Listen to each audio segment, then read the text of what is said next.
introduction to international trade, as well as I think I have discussed this particular presentation also, documents used in import-export procedures. Am I correct? Yes, sir. Right. So this one also I have discussed with you. Are there? Yes. Okay. Then today, what I'm going to do is to continue from where we have stopped in international trade, right? That is to discuss the payment methods in international trade. Last week we learned that there are 4 payment methods in international trade operations. What are they? What are they? There are 4 payment methods in international trade. Last week we have discussed. What are they?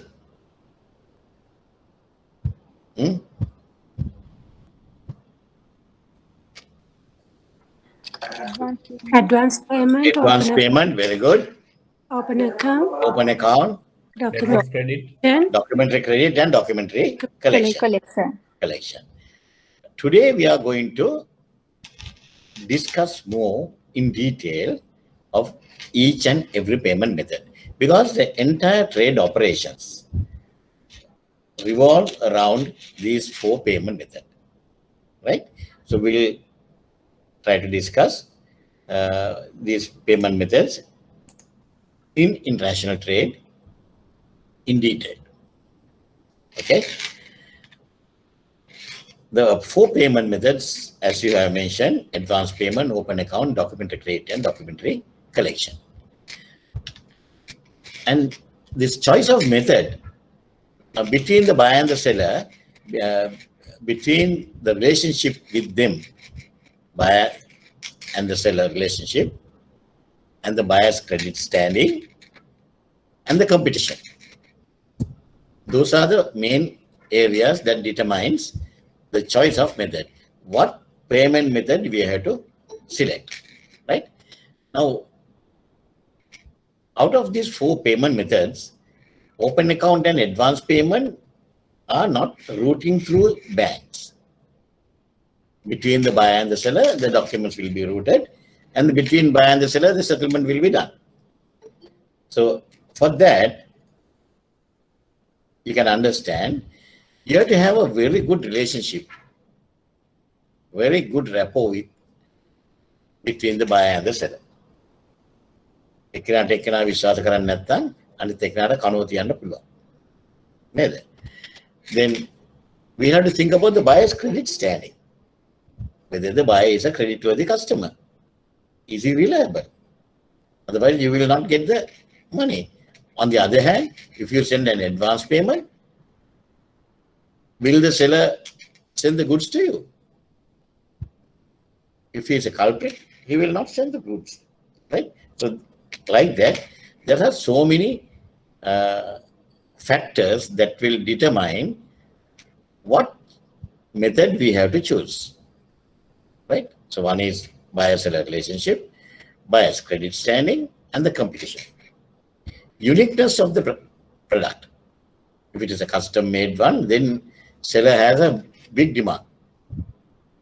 Uniqueness of the product. Country conditions, political and economic. Now see Sri Lanka as at today, the current situation. I don't have to hide. And as senior bankers, I'm sure you all are senior bankers. As senior bankers, you should know what is happening in the country. Our economic situation, right? Collection documents cannot be paid. We don't have foreign currency, so banks won't pay the money. So in a scenario like that, the country conditions is also very, very important. Now, because of this situation, the sellers from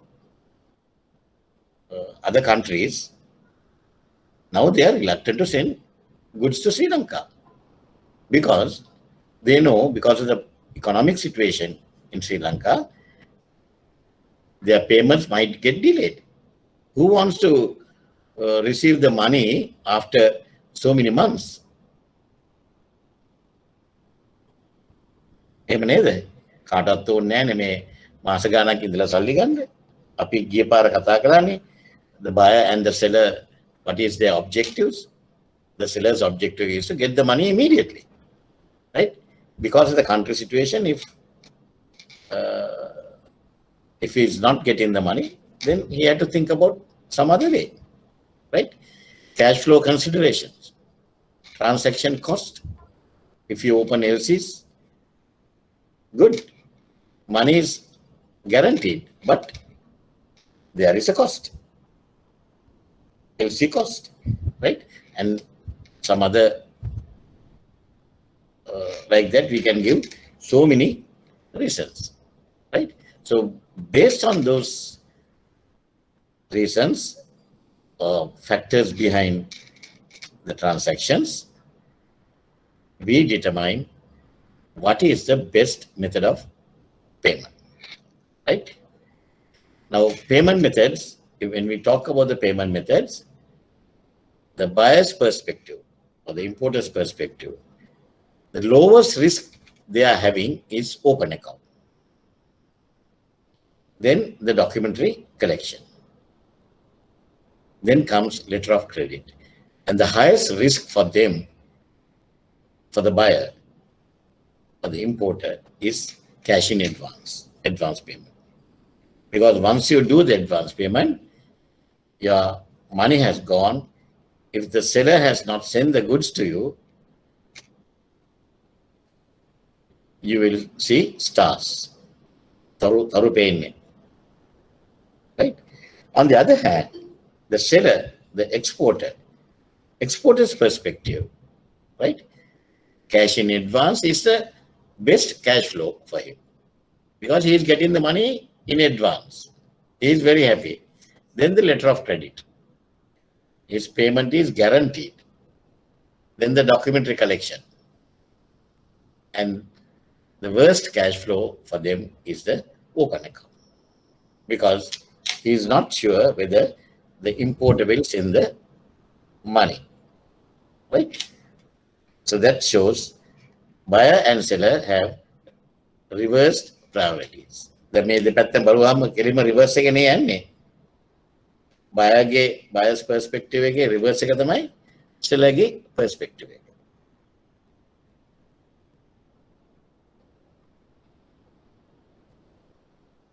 මේකේ තේරුම් නැති කෙනෙක් ඉන්නවද? Please stop me and ask any questions if you can't understand, right? Because if you have another, sir, I don't mind. Then I can finish my sessions immediately. But if you are learning from me, if you have any gray areas, please stop me and ask the questions, right? Again, we continue with the payment methods. 4 payment methods. Cash in advance and letter of credit terms favor the seller. And documentary collection and open account terms favor the buyer. Right? The risk ladder is also the same like what I have mentioned to you earlier. Okay, now we'll go for the open account. Right? In the open account, what is happening is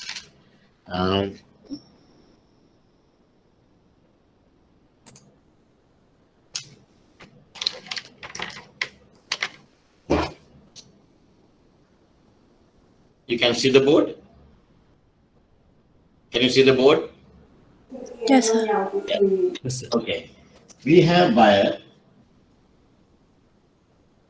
and we have seller.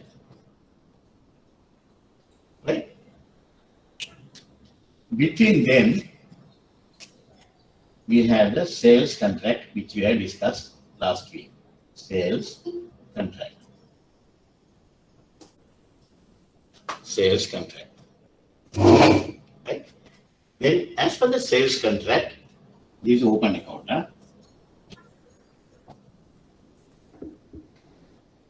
Open account.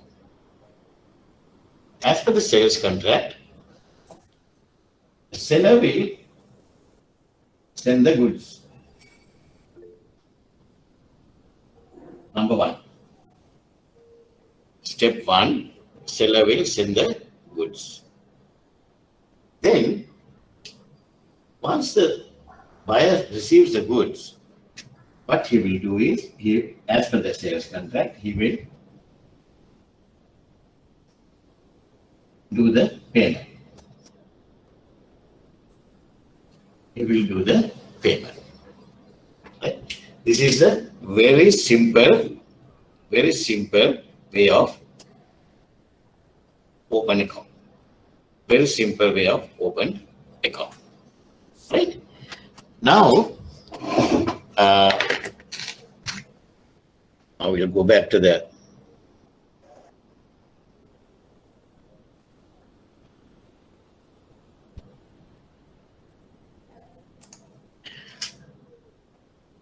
seller, as per the contract, seller will ship. Then the buyer will pay. Right? He will pay by wire transfer or check or draft or credit card or whatever way. Right? And the seller is at a risk because he will ship the goods and hope that you will get paid. If the buyer is a culprit, you will never get the money. Right? And also, foreign import regulations may prohibit. Foreign import regulations may prohibit. ලංකාවේ දැන් වෙලා තියෙන වැඩ ඕවා තමයි.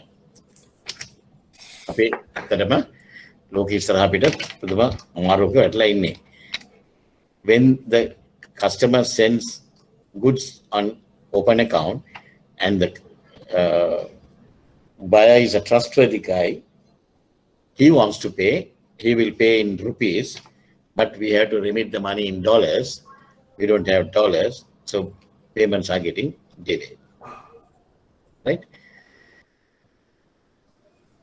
That means we have the country risk as well as buyer's credit risk. Right? So when you consider the payment type, wire transfer is the best. Unlike check or draft or credit card, wire transfer is the best. You have to route the money through bank to bank. Only thing, if you are doing open business on open account, the seller has to have a extensive knowledge of the buyer. He should know the buyer very well. Otherwise, you should not touch this payment method, because rest assured, you will not get your money. Right? I'll give you 1 minute to go through this slide. Right? Slide එක බලලා තේරුම් ගන්න බලන්න. Start with number 1. Step 1, sales contract. Then, based on the sales contract, the seller will send the goods. Goods are shipped to the buyer. Payment instructions. Then the buyer will do the payment through payment to his bank, importer's bank. Importer's bank will remit the money to the exporter's bank, and the exporter's bank will give the money to the seller.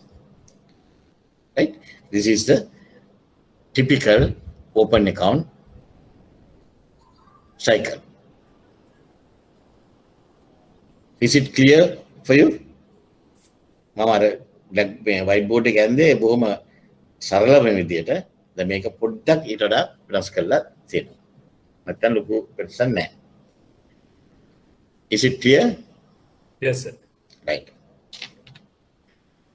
The open account terms, there are major risks to exporters on open account terms.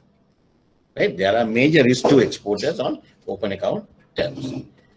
This risk may be classified under 3 main headings, open account terms. Right? One is buyer's risk. One is buyer's risk.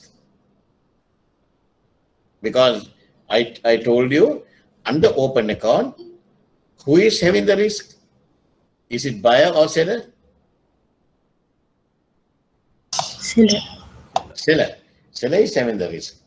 Seller is having the risk, right? So they have to mitigate the risk. In international trade, I think last week also I have told you, I'm repeating this, you can't eliminate risk. You can't eliminate risk. But you can try to mitigate. Now, I'm trying to tell you how to mitigate. Right? I'll tell you a nice story. When I was working for Standard Chartered, when I was the head of trade at Standard Chartered, one day one of my very good customers came to me. Very good customer. He's a very respectable guy, but real Pandit. Pandit inna ned. Apita gananda yana katti inna customers. He came and he asked me, he said, Alder, I want to do international trade. I said, okay, fine, let's do. But I want to do international trade without taking any risk. Without taking any risk. He asked me, can I do it? I knew what he is coming from. I said, yes. I said, yes. Then he sat in front of me. He said, Mr. Kalder, I have gone to one or two banks. None of them gave me a direct answer like you. I really like you. Tell me how we can do international trade without taking any risk. You know what my answer was? Don't do international trade. I said, don't do international trade. If you don't want to take any risk, don't do it. Because you can't eliminate the risk in international trade. Buyer is in one country, seller is in another country, goods are coming from one country to the other. In between, there are people like sea pirates, Somalian sea pirates, to loot the ship, right? And there can be tsunamis, there can be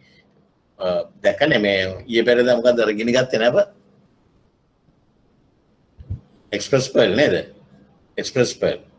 ඒ වගේ ගිනි ගන්න පුළුවන්. How can you eliminate? How can you eliminate? But you can mitigate. Those risks you can take sufficient insurance cover and mitigate, right? But you can't eliminate. This is beyond our control, right? So that's why open account, it's a major risk to the exporters on open account. And the risk that to exporters, we can categorize under three main headings. One is buyer's risk.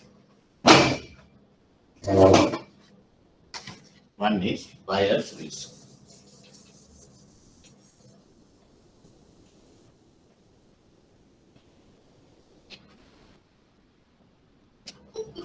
Right? Open account risk. We can categorize into three categories. And maybe one padankan lays Uganda. Short notes dagan. One is buyer's risk.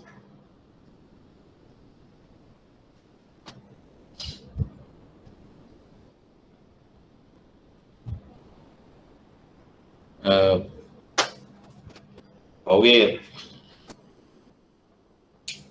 COVID I started cleaning up some of my old files. Okay, සමහර පුරුද්දක් තියෙනවා නේ එකක්වත් විසි කරන්නේ නැහැ ඔක්කොම තියාගෙන ඉන්නවනේ. ඕම තියාගෙන ඉන්නවා. අපි අරගෙන පුළුවන් තරම් කල් තියාගෙන ඉන්නවා. Then suddenly I came across a very, very old file covered with dust and all. And when I opened it, again, I didn't had any intention to destroy that documents. That was about 53 years back, my A-level short notes. 53 years back, my A-level short notes was still there. I did medicine, but now I am in a completely different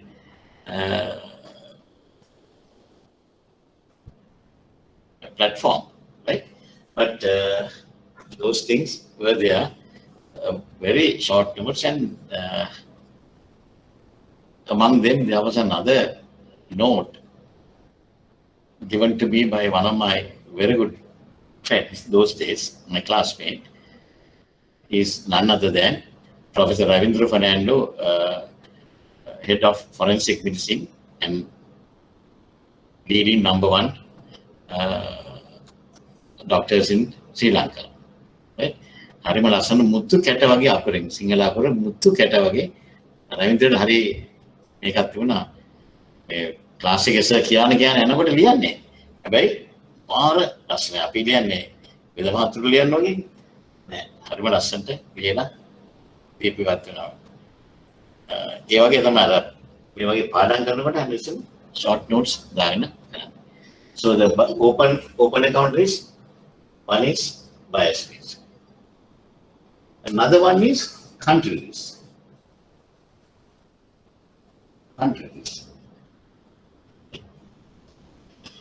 Third one is transit risk.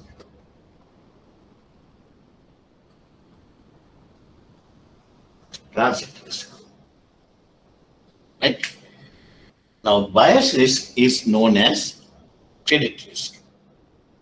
Buyer may not pay for the goods because of insolvency or willful default. Willful default, endapula me kale. One kind. Exporter lost control of the goods at the moment he dispatched them. After that, he is at the mercy of the buyer. Right? Second one, country risk. Importers' government may introduce laws, exchange control, which prevents payment from being made. Example, Sri Lanka. Today, right? Transit risk. Goods travel from farther in international trade than they do in domestic trade. Domestic trade, this is from country to country. And therefore, there is more danger of loss or damages to the goods during their journey from seller to buyer. So these three are the risks, right? In open account. Then how we are going to reduce or mitigate the risk under open account terms, right? Now it is a reduction of bias risk, right? What we can do is we can obtain a status report. Obtain status report. What do you mean by status report? From counterparty banks, and we have to update them at regular intervals. Right? Or we can get another detailed reports from some other various organizations like EDB, then BOI, then what do you call this? Chamber of Commerce, organization like that will give you the status of the buyer. We can get details from them. Right? What do you mean by status report? It is important. If you are doing, because we are doing business with two unknown parties, when you are doing business with two unknown parties, It is always better to get the information as much as possible. Right?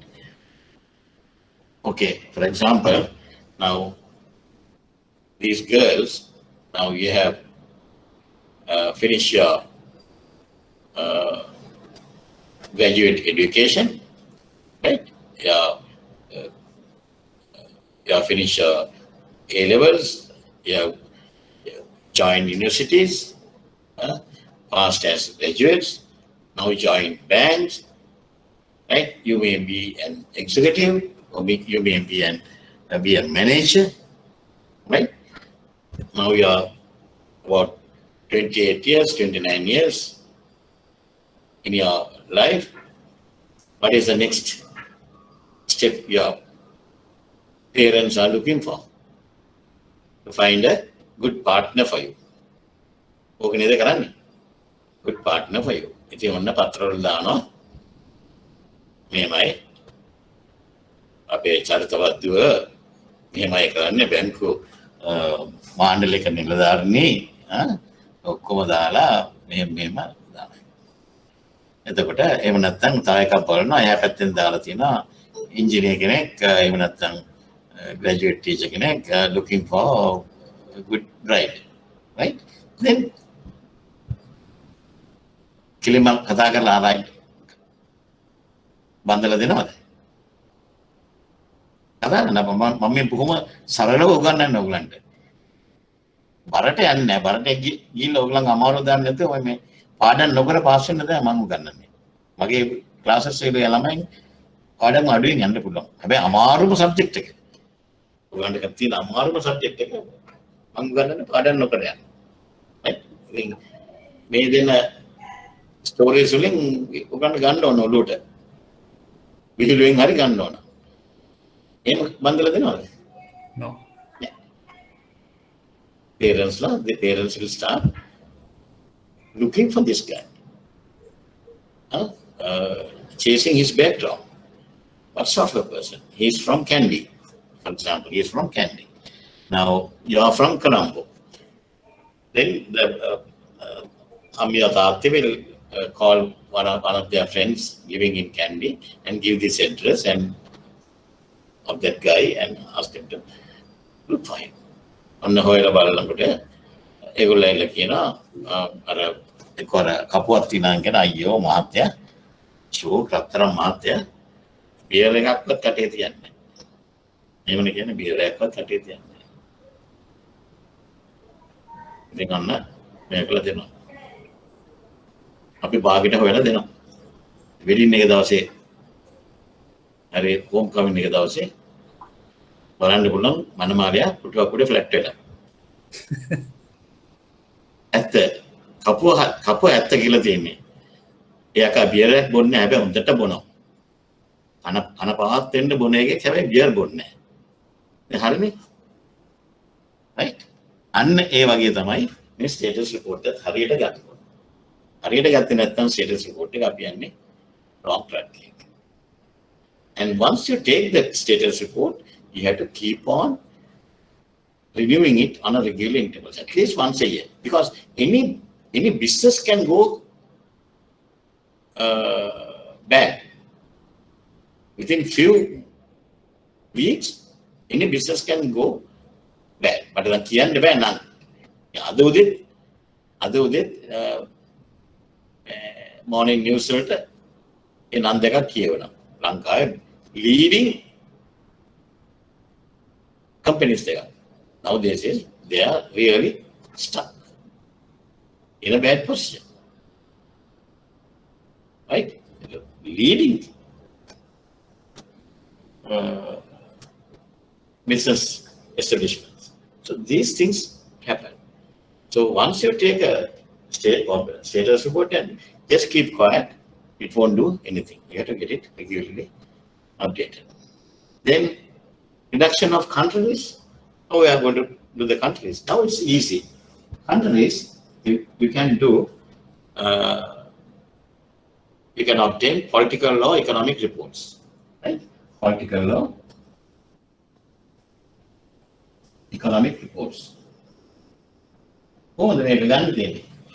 මේ රට මොනවද එකක්ද කියලා. Now we are going to deal. You are an exporter. You want to export tea to Syria. Tea to Syria. Are you going to do it? Are you going to do it?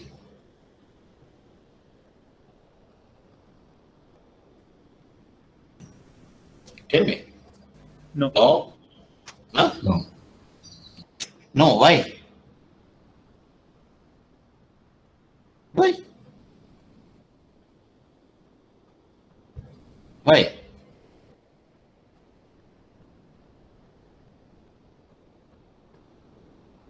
Actually, what TO export can buy? Come on, bankers, it's a damn shame. Is crisis? Huh? Syria has crisis now. Yeah, Syria has crisis. They are in a civil war, right?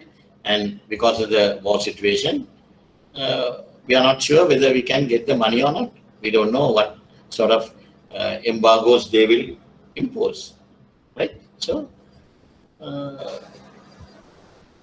you have to be careful. So those details you can now. It's easy. You don't have to go anywhere. Sit at the computer. You can check the country situation. Google ගියාම ඕන එකක් තියෙනවා නේ browse කරන්න. Then transit risk we can cover it with insurance. That means transport risk we can cover it with insurance, right? Right. Then consignment account, another one, which I didn't mention, but it is very much similar to open account, consignment account. What is consignment account? Consignment account is a system where one person sends the goods to another so that the latter can sell those goods on behalf of the person who sends it in the first place. It is something like that. Most of the time, consignment basis business are done not in large scale, small scale. ගොඩාක් ඔය magazines, books, periodicals, ඒවා එන්නේ consignment basis, consignment accounts. So the seller will send the goods to the books and periodicals and magazines to the agent here. අපි තුමු විජිතයාප, good example, විජිතයාප or Gunasena, McCallum, they send the periodicals to those agents and it is on open account but on consignment basis. So that means those companies, Vijitayapa, McCallum, Gunsena, they will sell the good, sell the books and then only they will repatriate the money. බැරි වෙලාවත් විකුණුනේ නැත්තම් යවන්නේ නැහැ. They can return the goods back to them. Right? So ownership and the risk related to the goods will be on the part of the consignor. The person who is sending the goods, he is the owner. And he has to take the risk also. Right? Therefore, the entire profit or loss belongs to the consignor, the seller. The consignee or the agent here, importer here in Sri Lanka will receive a commission as his remuneration. The consignee may return any unsold goods. Right? This is happening in Sri Lanka. In many areas it's happening, but mainly in magazines, books and periodicals. Right? Unsold goods and all. Right. Any questions?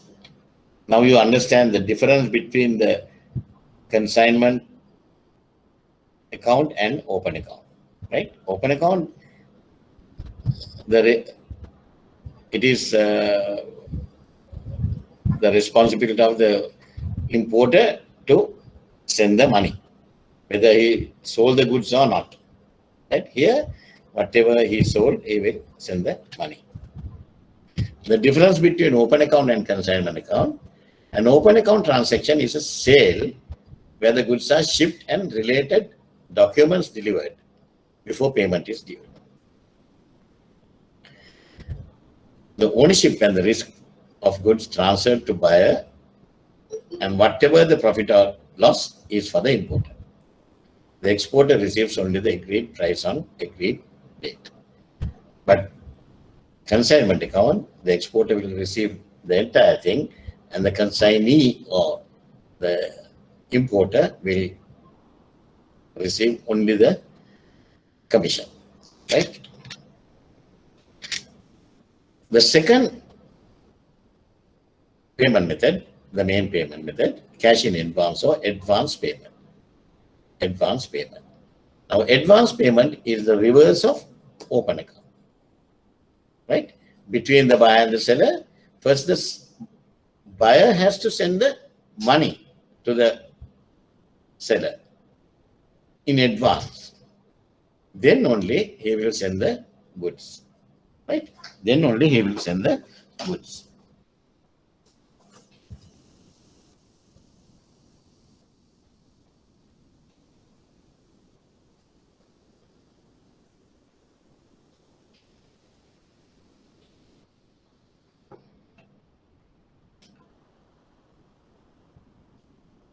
Buyer and seller,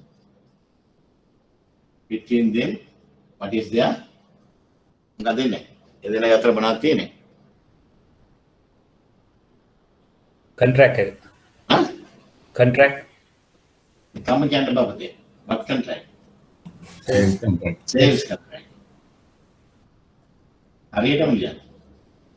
So based on the sales contract, the buyer will, number one, buyer will do the payment. Then the seller will, number two, sell the goods. Right? So buyer will do the payment via transfer, check, draft, or credit cards. Right? After that, seller will ship the goods. No risk for the seller, except for order cancellation, because he has already got the money. Foreign import regulations may prohibit certain imports, right? Hard sell to buyer. Consider the type of payment. Wire transfer is the best. Requires little to no credit understanding of the buyer. KYC important. Right? Can you give have you done any advance payment in your life? International advance payment? Have you done? Not in the bank. Personally? Have you done? eBay. Yes, eBay order. Yeah, eBay, Amazon, Alibaba. ඔක්කොම advance payment ඒවා. අපි credit cards වලින් ගෙවනවා. What about your experience? Who gave that answer? eBay? Can I I'm Danuka from Commercial Bank. Damita from? Danuka from Commercial Bank. Danuka from Commercial Bank. Danuka, do you have any bad experience? No, sir. No, not No. yet. Yeah, This is the good. you're very lucky. Yeah. You're very lucky. I had some bad experience, right? I got down many things, but once or twice I had bad experience. I didn't get the goods, but I didn't want to, rather than sending them a nasty email, what can we do? If I'm going to for $500 or $200, right? $500 nama yanne. Pudi carry වලට අපි දානවා $50 $100 වලට ගිහිල්ලා ඕකේ ගන්න මම fight කරන්න ඕන. I had to spend about $50,000, right? So there's no point. ඒ වගේ දේවල් වෙන්න පුළුවන්. අර seller ඔයගේ 1000කට කළොත් එහෙම that's more than enough. It will be a bonus for him, no? Small amounts. So they know that people will not go for it. Right. Here I have given it more elaborately. Advance payment, a buyer makes payment to a seller in advance. That I have already given up everything. What is the maximum limit under advance payment in Sri Lanka? As per the exchange control regulations, it is $50,000. Maximum limit is $50,000. Right? What is the maximum limit for open account?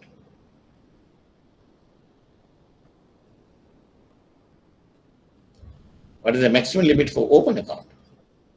No limit. No limit. No limit කියන කඩේ නෙමෙයි ආ. No limit කියව ගමන් ගෑන ළමයි දුවයි no limit කියලා. No limit නෙමෙයි. මේක ඇවිල්ලා there's no limit.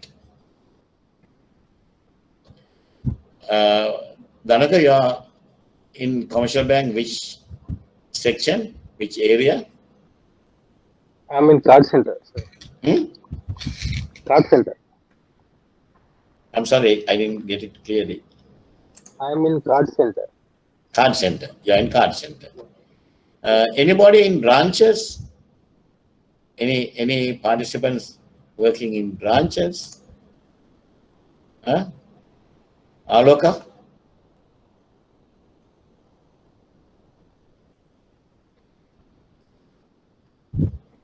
Anuradha? Which bank you are working and which section? Who are working in a branch? Front office branch or a manager or assistant manager or officer? How can that?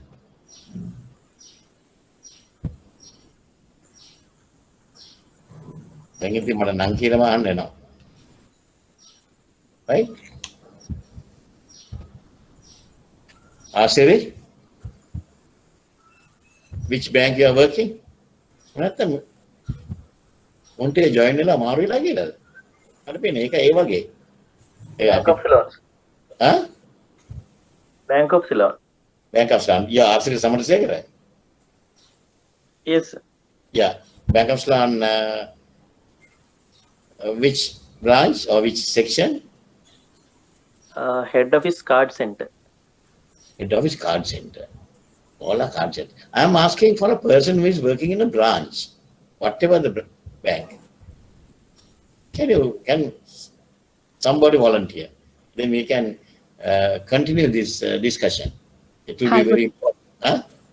Good morning, sir. I am Gayatri from Bank of Ceylon, Hatton branch. I am working as a personal banking officer. You are the perfect person, Gayatri. Thank you very much. Thanks. Bank of Ceylon, Hatton.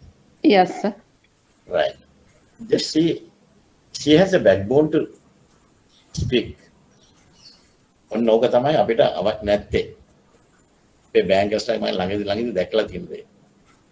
හොඳ බන්නේ කතා කරන්න බයයි. බය වෙන්න දෙන්න. බය වෙන්න එපා.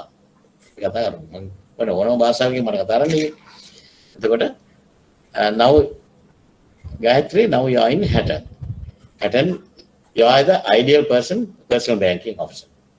Now, as a personal banking officer, if a customer comes to you in Hatton area, one of your customers, but not a very good customer, no, a new customer, you say, he just started the business with you, relationship with you, and he comes to your bank and tell you, I want to send some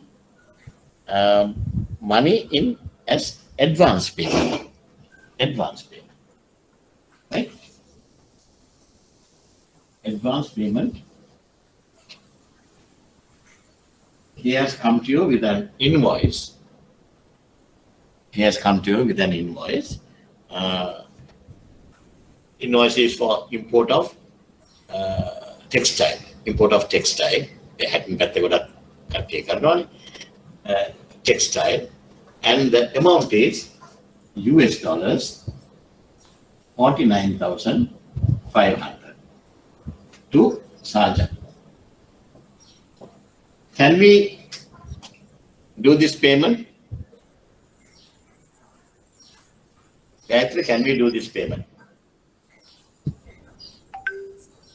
Yes, sir. Yes. Why? It is less than the limit. Less than the threshold.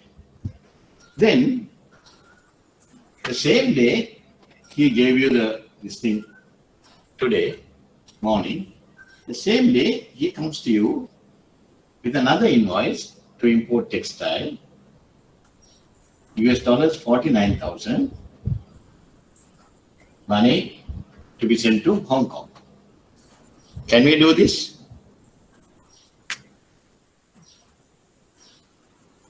Yes, sir. Can we do this? Can, sir. Huh? Yes, sir. Yes or no? Yes. Yes. Why? Two different sales contract. Two different sales contracts. Super. Kiana puthe waga nama? Indica, sir. Indica. Indica commercial bank there. NTB, sir. NTB. NTB. Right. NTB which branch? I'm at head office. Yeah, in the head office. Right. Two different sales contracts. So you can do it. Right? After 2 days, this guy comes to you, Gayatri, again. He will give you the day one. This is a real true life scenario, right? Which I have experienced 2-3 years back. Then there was another one, day 2, right? Day 2, up to day 3, he comes and say US dollars 48,000 to Hong Kong textile. Another one for US dollars 49,000 to Sarjan. Can we do this?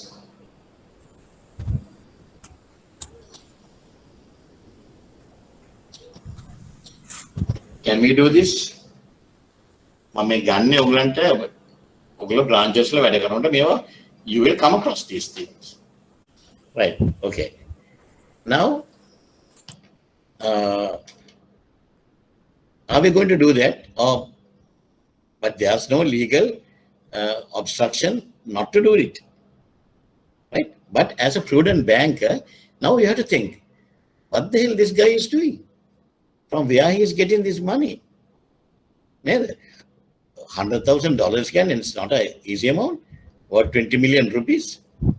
20 million rupees, 20 million rupees, account. This is purely money laundering. You have to investigate. Right? I caught that guy and I handed him over to police. Right? He has done the wrong thing. Then he has done the same thing to so many banks. When I was when I was giving this example, like it was a DIT class, Diploma in Trade class, right? A lot of banks, when you come to the physical classes, you sit together. No? Bank of Ceylon guys will be together. Yalu take NTB, NDB, People's Bank, Commercial Bank. Yalu take inne.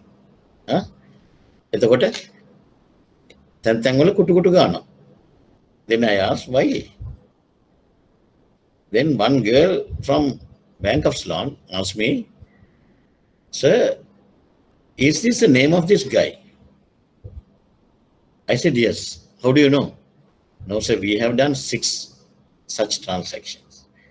Then NTB came up, then said, we also have done about 4. NDB also said, we also have done. Just imagine how much of money he has laundered. right? මගේ පළවෙනි එක ගියා. මම දෙවෙනි එකේදී අල්ලගත්තා. This is why, as the bank officers, senior bankers, and prudent bankers, you have to be vigilant. You have to be very, very vigilant, right? It is very, very important, right? Okay, harima වැදගත්. Okay, right. නිකාම law එකට යන්න දෙනවා කියලා යන්න එපා.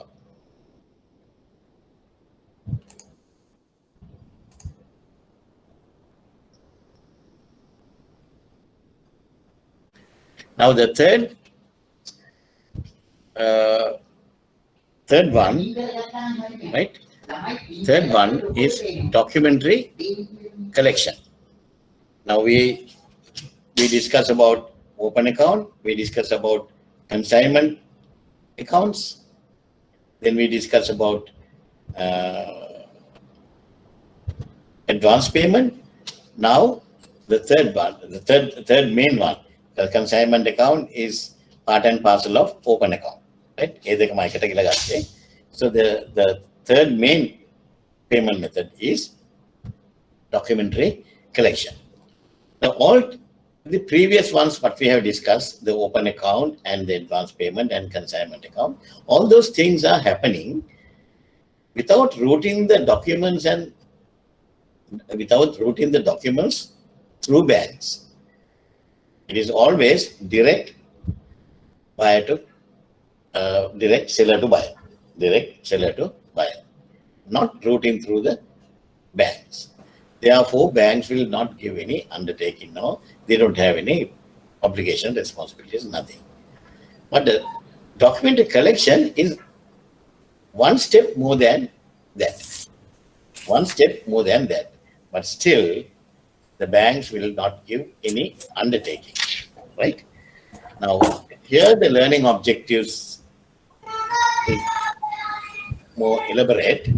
So we had to learn about what is meant by documentary collection, then the nature of the instructions given by one bank to another, the responsibilities of the parties to a collection, relationship between the parties, the processing and monitoring of collection, how documents are delivered to a buyer, and how payments or acceptance is obtained from them.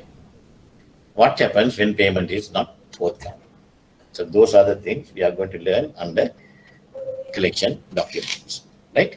And when we are discussing these things, as what I have discussed with you on open account and advance payment, here also, even though you are not in the trade finance department, but if you are in the branch, right, as a personal financial consultant, you should know at least you should have some idea what are these payment types. Because when a customer comes to you and every time when he asks you a question, if you ask the customer, I have experienced these things, right? Among a bank of loan, NDB වගේ banks වලට ගිහිල්ලා සමහරලාට එක එක ප්‍රශ්න තින් අහනවා බොරුවට මම දිකන් දන්නේ නැහැ වගේ. ඒ මිනිස්සු මාව අඳුරන්නේ නැහැ. ඇහුවා මොකද කරන්නේ? Yes sir, yes sir. Sir, can you hold on for a moment? One moment sir, one moment. ටක් ගාලා ෆෝන් එක අරගෙන ගහනවා head office එකේ. අපි හිතමු trade finance department එකේ යාළුවෙක් ඉන්නවා කියලා. ඊළඟට කෝල් කරනවා මචං මෙන්න මේ පොඩි ප්‍රශ්නයක් තියෙනවා මොකද්ද මේක ඉතින් අර මනුස්සයා උත්තරයක් කියනවා අරයා ටක් ගාලා ඕක තියලා sir this answer ඊට පස්සේ මම තව ප්‍රශ්නයක් අහුවොත් one moment sir කියලා අයිත් අරගෙන අහනවා තුන්වෙනි පාර ලැබුවට පස්සේ කියනවා මචං මේ මලයාක ප්‍රශ්න පොටියක් විතර අහනවා මං දෙන්නද ෆෝන් එක ඕන ගේම් වලක් වගේ අහන්නේ කියලා. What is my opinion on that particular bank? What is my opinion on that particular bank. මේවා අපිට වෙලා තියෙන දේවල්. Right? එතකොට you know that you are dealing with a bank who doesn't know what they are doing. They don't know whether they are sitting or standing. You don't like. But if you are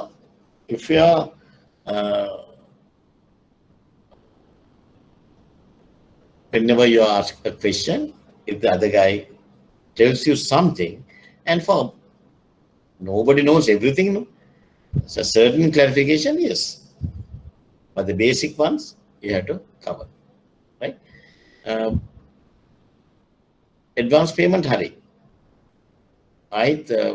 Gayatri, වාට આવොත් එහෙම මෑන් කෙනෙක් open account ගෙනාපු කෙනෙක්.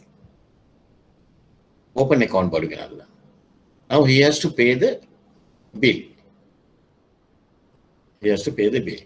If he comes and asks you, Miss, මම open account ගෙනාපු බඩුව ගත්තේ මට කොච්චර කාලයකට කලින් මේක ගෙවන්න ඕනද? කොච්චර කාලයකට කලින් මේක ගෙවන්න ඕනද? No limit, no threshold on the payment duration. You have to pay before 180 days.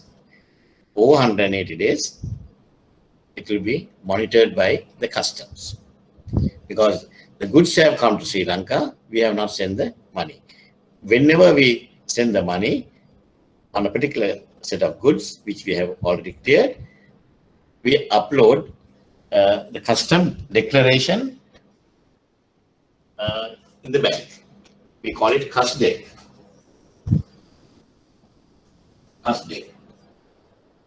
CUSDEC, custom declaration, right? The CUSDEC එකේ ගියේ නැත්නම් ඔයගොල්ලන්ට පුළුවන් track කරන්න මේ payment එක කරන්නේ. Then they will ask the customer and the bank, right?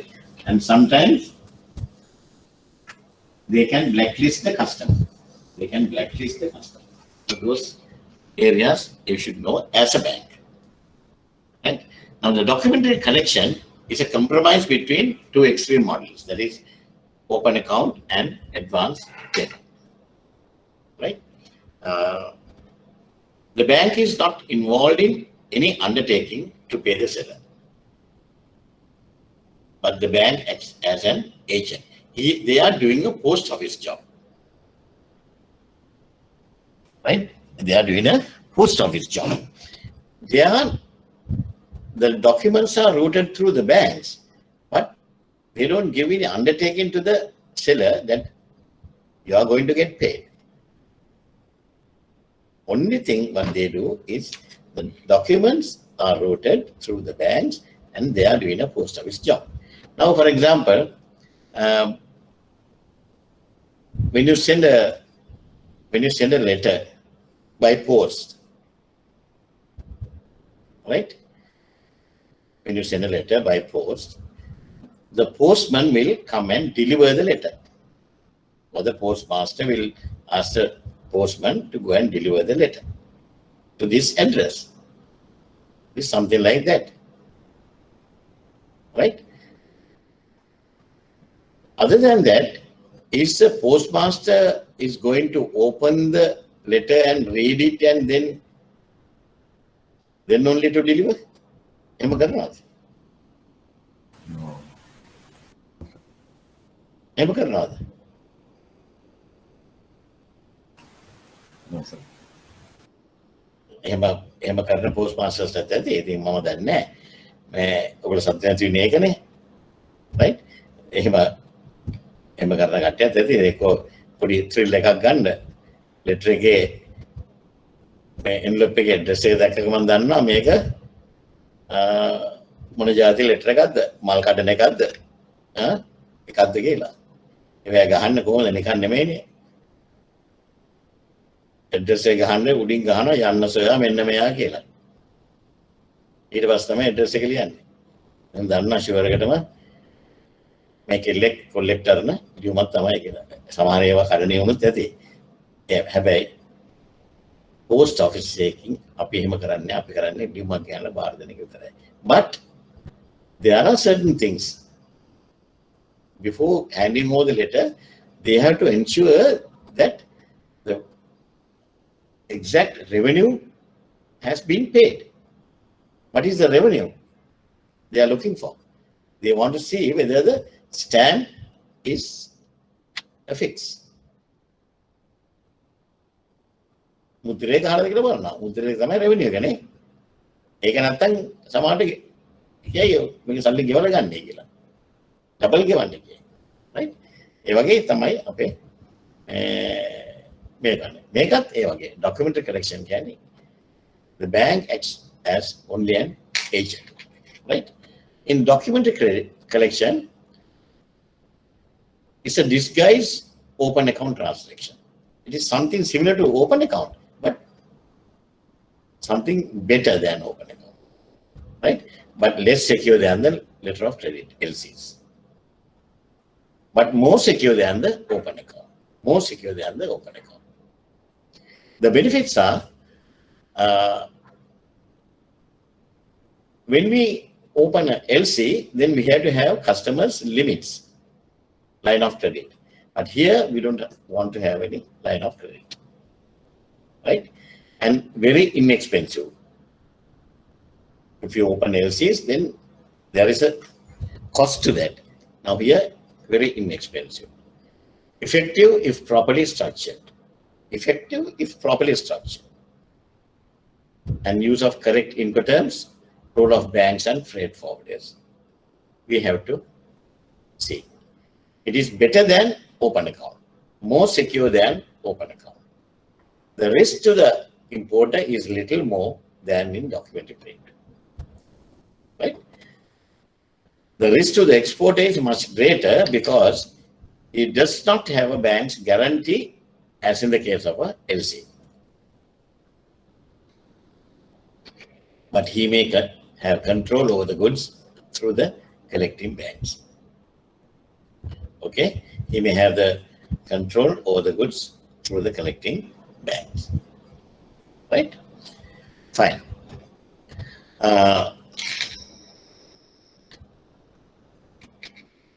Now you have to see that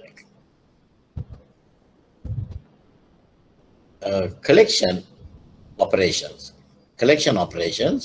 are governed by International Chamber of Commerce regulations. International Chamber of Commerce regulations, right? Now this is the International Chamber of Commerce regulation. Uniform rules for collection, 1995 revision. ICC publication number 522.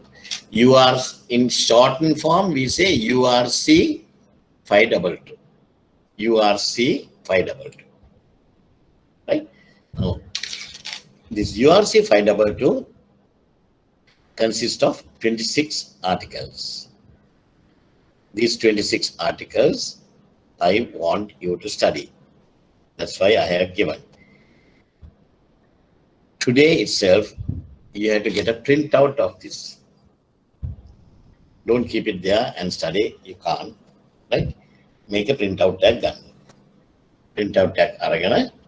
This is a booklet like this. Main booklet tag. Mama make dala thiyenne, right? You start reading these articles from today. From today, at least 3 articles per day. 3 articles per day. Mama godak kiyanne naha. 3 articles per day. 3 articles kiyanne godak nemene, right? Habai eka daily kiyawanne. So that means within 8 days, 9 days, you can cover the entire thing.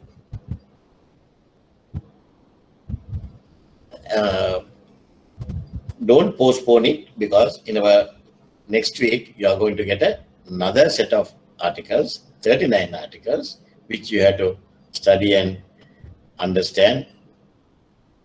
That is UCP 600 on LCs, right? So before we start that, try to cover this as much as possible, right? Then it's easy for you. Every day, either early morning or before you go to bed, read this as a medicine. As you are taking medicines, කියවන්න. කියවලා රස්සාවට යනවනේ. පොඩ්ඩක් හරි මේ කරලා ගන්න. Before the exam, at least you should have gone through this at least 2 times or 3 times. Right? In last moment, පාඩම් කරලා pass වෙන්න බෑ. At least 2 times or මේක කියවලා තියෙන්න ඕන අඩුවෙන්. 2 or 3 times, right? ඒකෙන්ද මේක බලන්න. Right. In collection, as per the Article 2C, there are 2 types of collection. As per the Article 2, Article 2 is a definition of collection, and as per the Article 2C, it says clean collection. Article 2D is documentary collection. Okay. Article 2C, clean collection.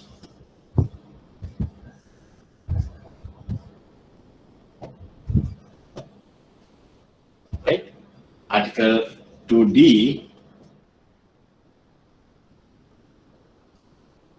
documentary collection.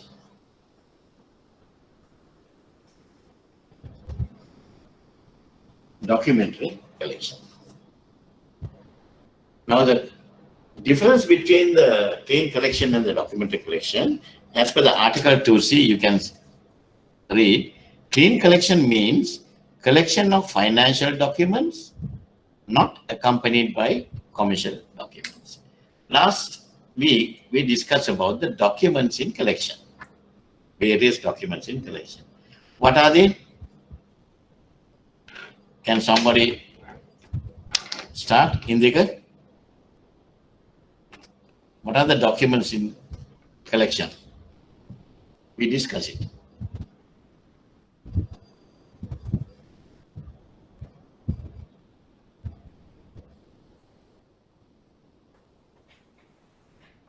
Come on. Certificate of origin. Huh? Certificates of origin. A certificate of origin. Detail. The main documents have got to them. What is the financial document? Bills of exchange. Bills of exchange. Financial. Then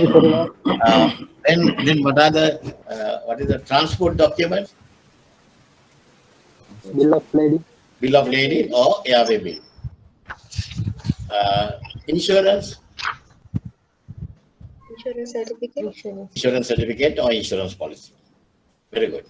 Commercial documents. Commercial invoice. Commercial invoice. Very good. Certificate of origin. Certificate of origin. Inspection certificate. Good. Right. Right. So the clean collection is only the bill of exchange, not draft, with no commercial documents attached. Right? No commercial documents attached. These amounts of the bill may be a cost of goods. I mean, in which case the documents of title would have been sent direct to the importer. Tugboats or tema, bill of exchange account. And the ordinary check that bank send for collection, that's also coming under clean collection. That's not coming under clean collection. Now, for example, Gayatri, if you say your one of your uncles in USA, he likes you very much, and when you reminded him about your birthday. Uncle, my birthday next week, he will say, okay, Gayatri, I will send you a card. Card birthday card. A card personal check $50. $50 $50 about 10,000 rupees. Gayatri is very happy. Now she got a good birthday present from uncle. $50 uncle check. Can you go to your bank and encash it?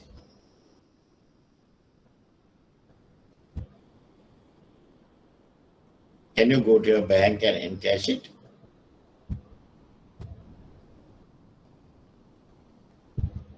No. Can. So where is the answer? Can we encash that $50 check when you go to the bank? Come on, please. No. Speak up. We can't. Disturbances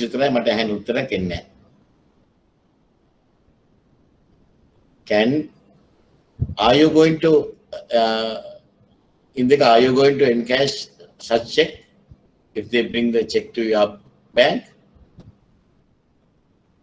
No, sir. No. Why? No. Why? It is a foreign check. It's in foreign currency. You can't put it into local clearing. Yeah. Right? We had to send it for collection. So that particular check is also one of the instruments coming under clean collection. Only the bill of exchange. Check is a bill of exchange. Right? No documentary rates, no documents attached. Right? So we had to send it for collection, and it has to go through New York clearing, and then it has to get cleared, and then money will come to us. Uncle account right? Okay. Other one is direct collections. I am not going to do it. Documentary collection, as per the article 2D. 2D, documentary collection means collection of financial documents,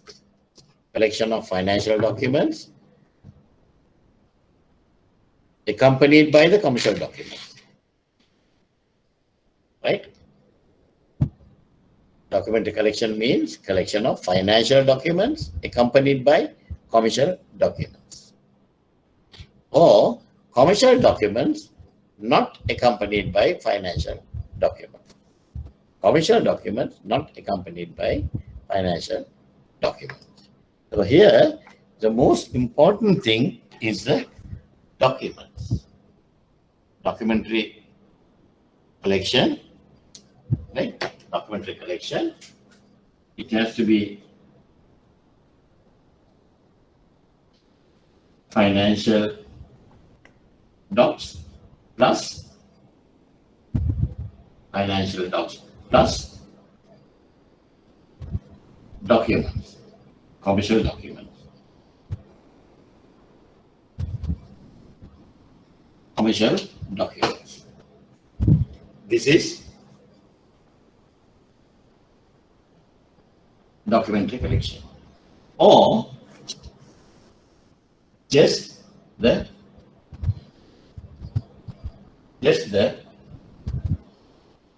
commercial documents. Only commercial documents only. No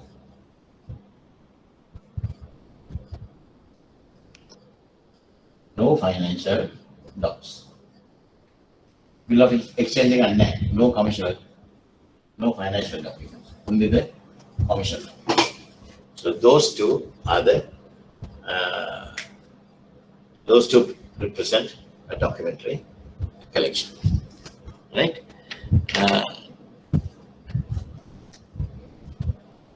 This settlement of bills can be on DP or DA terms. Can be on DP or DA terms. DP means documents against payment. DA means documents against acceptance. So when we receive the bills, right, they give you how to settle the bills or how to release the bills to the importers. Either they will say DP, documents against payment. DP can live on a bargain when I'm good to one. So, or DA or DA. DP terms or DA terms. Documents against acceptance. Once they accept the financial document, they will release the documents. They will release the bills. Or when the importer pay the import bill, then again they will release the document. Right? Okay. Is it clear now? So the commercial documents may or may not include the transport documents or may not include financial documents. Just go through Article 2D. I have given the references, right? So it is up to you to study.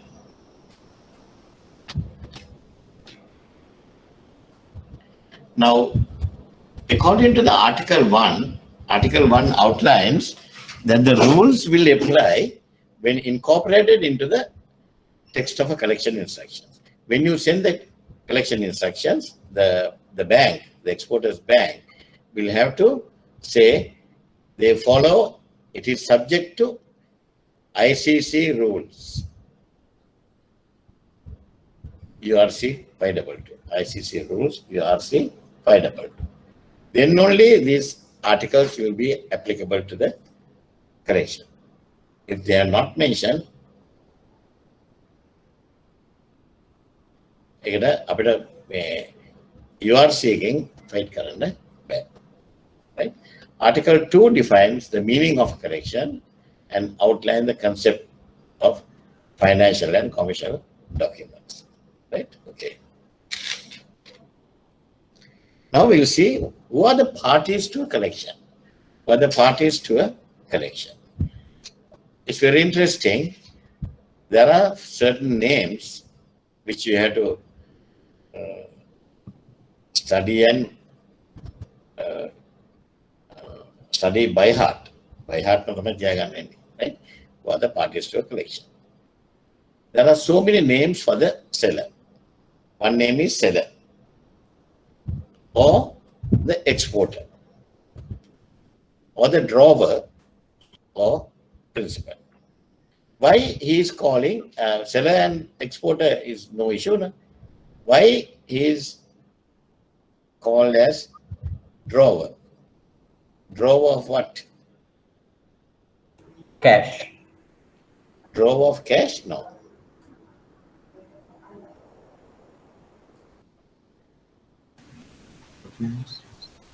Last week kala maker under documents. Palavini එක drawer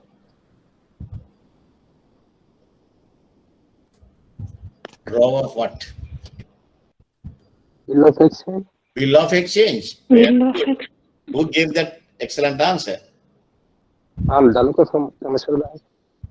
Danuka from Commercial Bank. බලන්න ළමයි මේ දැන් දෙන්නෙත් තුන්දෙනෙත් තමයි මේක හොඳට කරගෙන යන්නේ. ඔළුවට ගන්න ඕන. ගිසුමානේ කරපුවා දැන් ඔළුවේ තියෙන්න ඕන. Danuka, very good Danuka. He is the one who has issued the bill of exchange. He is a drawer, right? Obviously, we call him principal.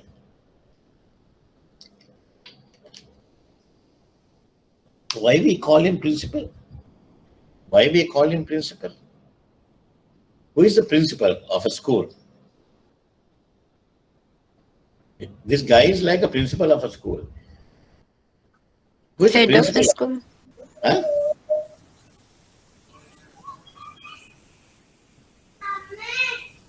Janapati?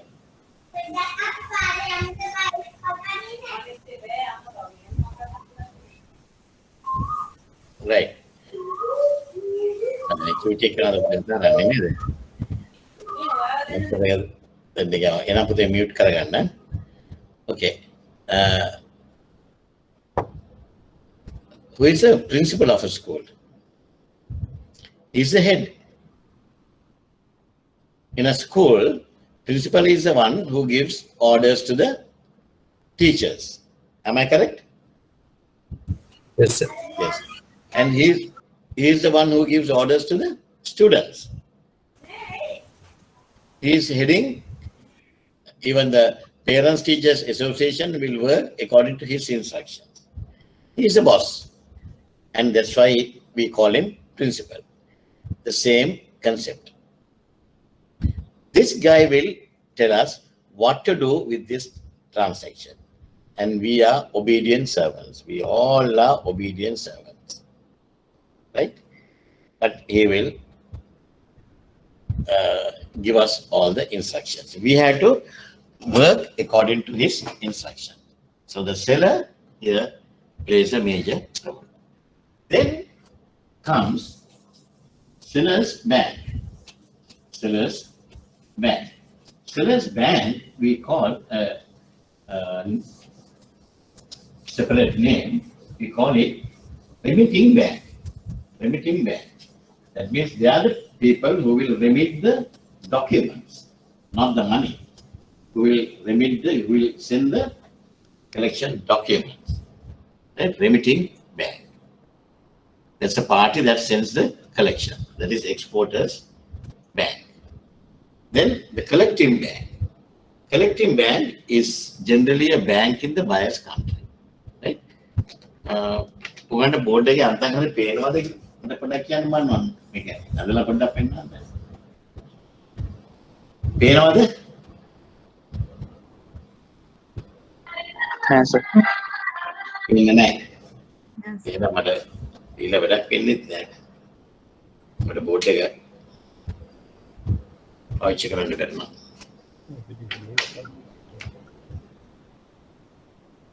Right?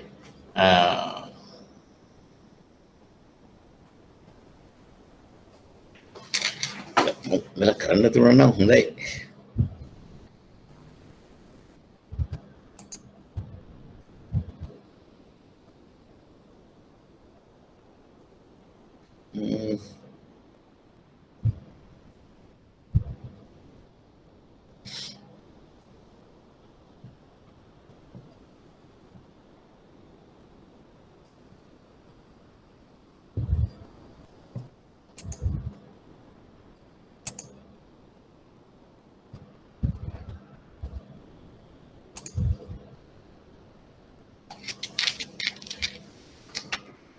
Now you can see, I have written here buyer. Can't see, sir. Can't see. So I think it's an issue with your marker. Make a dark mandila. It is blue color. Sir. Easy to see. So when you focus your camera to a white background, it will always reflect the shiny. Let's use a blue one. Can you see? Yes, sir. Yes, you can see it. Yes, sir. Huh? Yes, sir. We can see it. Now you can see. Right. Then we have the buyer and the seller. We have the buyer and the seller. So between them we have sales contract.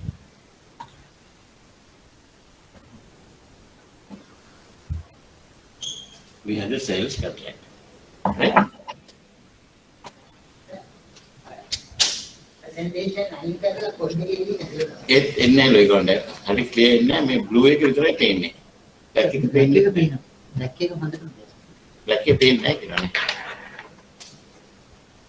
Right? Now, but again, we have between the buyer and the seller, we have the sales contract.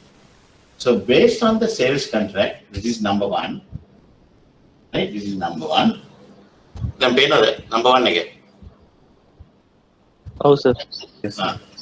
Then the seller will send the goods. Number two, they will send the goods. Pay another again. Not clear. Oh, Pay another. pen also. Pay another. Right? The blue color is clear. Blue color is clear. black තමයි. සමහරවිට ඒගොල්ලෝ කියන්නේ. Oh, මට තව blue එකක් දෙන්න. Right. And then they will send the documents. Number three, they will send the documents to the seller's bank. That bank we call remitting bank.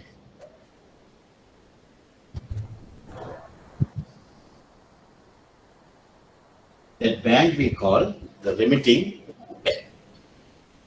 Then the remitting bank will send these documents, number four, these documents, documents to the buyer's bank. That buyer's bank we call collecting bank.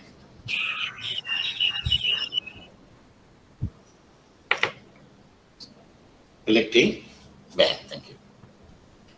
Then collecting bank will give the documents to the buyer. Number five. But before they give the documents, number five, they will ask the buyer to pay. Number five is pay. Then we give the documents to the seller. Right? After that, we will send the money, number seven, payment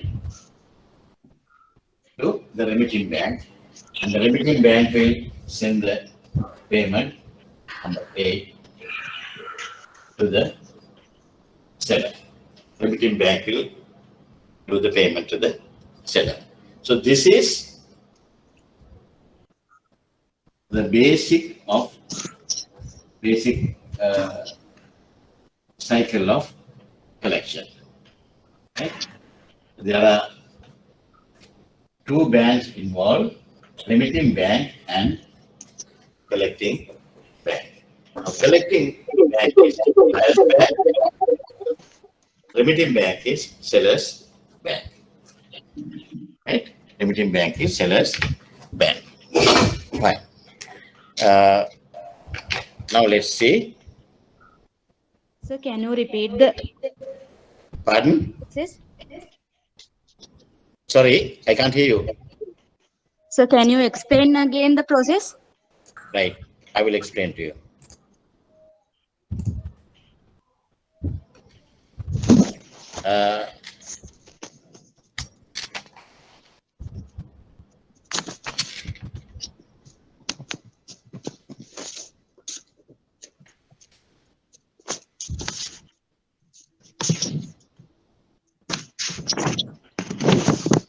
Can you see the presentation now? Yes, sir. Yes, sir. So you can see. Right. Now you can understand this one. Then one right? Now collection cycle between the buyer and the seller, exporter is drawer or the principal, and the importer is drawee of the bill of exchange. Between them, we have commercial contract.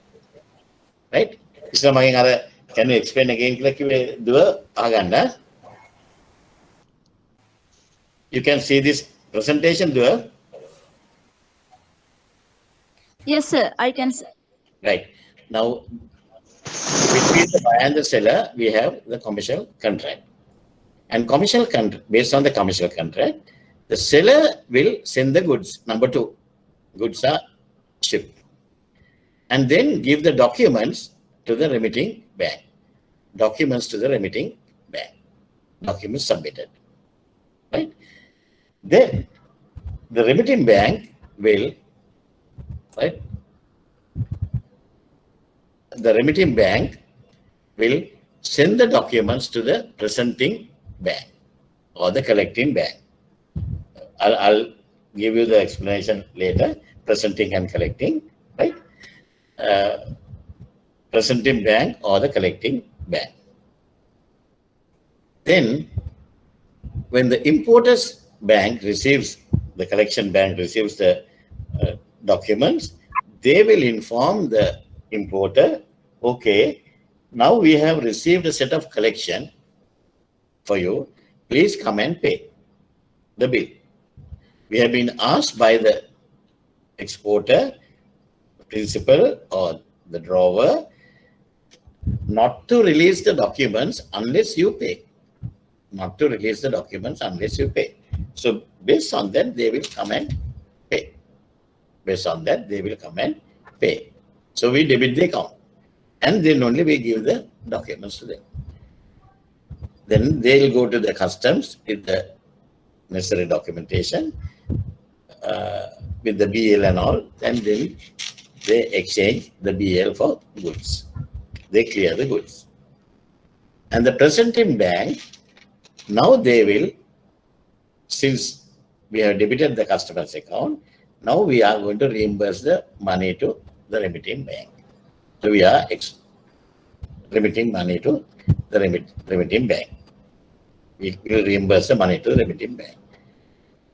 When remitting bank receives money, they will pay the exporter. They will pay the exporter. Is it clear now?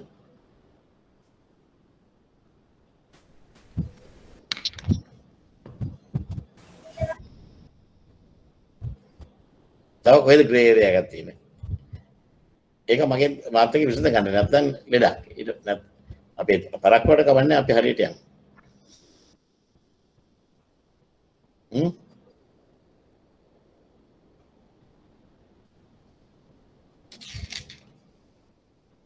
This is a site collection bill.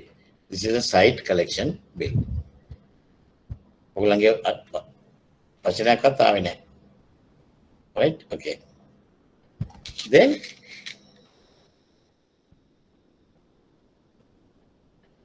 we talk about collecting bank. Collecting bank is generally a bank in buyer's country. And we talk about the presenting bank. In more than 90%, collecting bank and the presenting bank is one and same. One and same. But there are certain instances where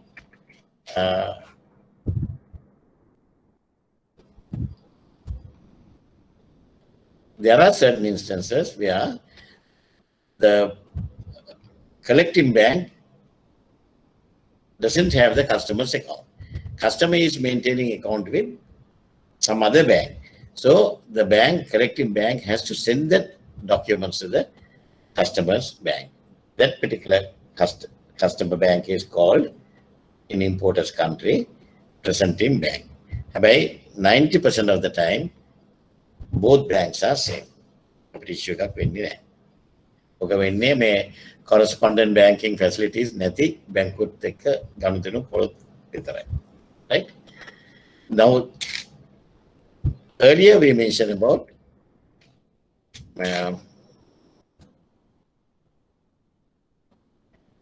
collection cycle of site.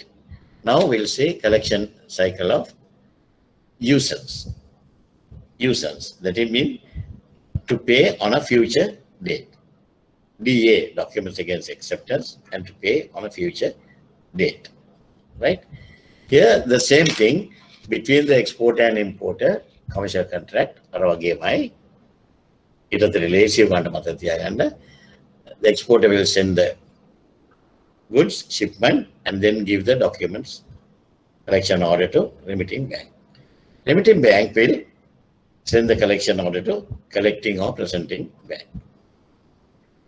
Then number 5, they said present. Present means they inform the importer that they have received a set of collection. Then the exporter will come to the bank and accept the draft, bill of exchange, because it's a DA, documents against acceptance. It's to be paid on a future date. So that bill of exchange, the importer has to come and accept the bill of exchange or the draft. Then only we will release the documents to the importer. On maturity, importer will pay. Then we will deduct our charges and we will send the money to remitting bank. Remitting bank also deduct their charges and give the money to exporter. The payment is happening after a certain period. Right? That is why we said usance or DA, documents against acceptance. Right? Right.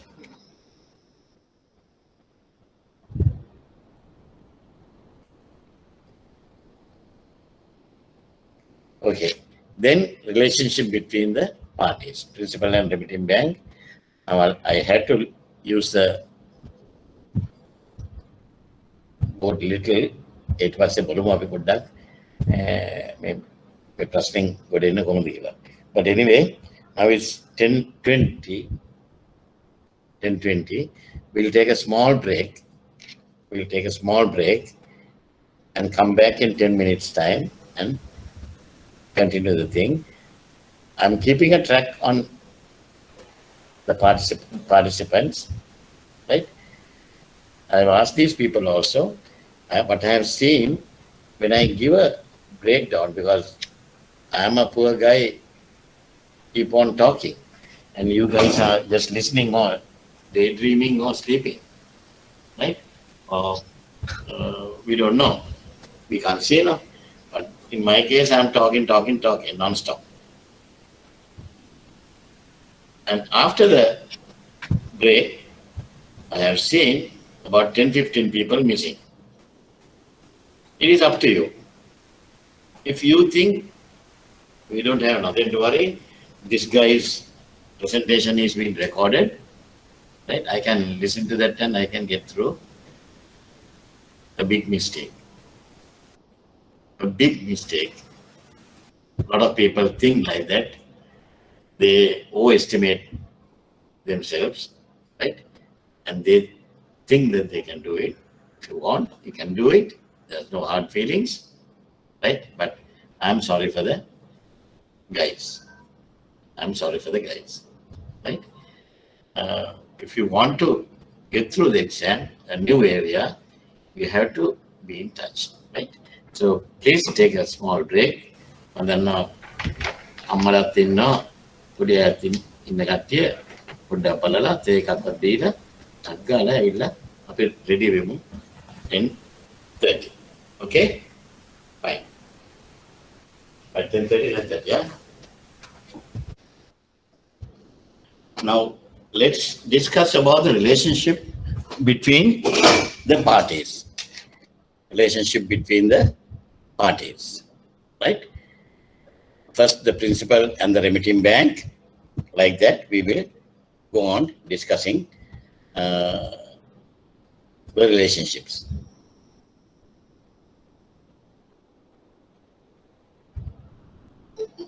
Right.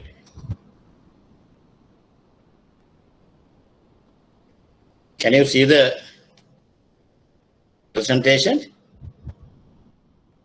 Yes, sir. Yes, okay. Now, 25 people have gone missing. Come on, now. Google in the Katia, Iganagant. And the video in Karagatadi, Mandane, Komada Karani.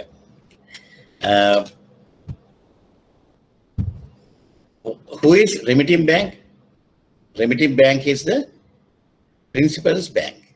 Remitting bank is the principal's bank. That means exporter's bank. The bank domiciled in exporter's country. and the remitting bank acts as an agent for the principal or the exporter or seller. The entire collection operations, the principal is the main person, and he gives instructions to his bank. His bank, the remitting bank, will give that instructions to the collecting bank, the importer's bank, like that. So in other words, importer will get the instructions from the exporter.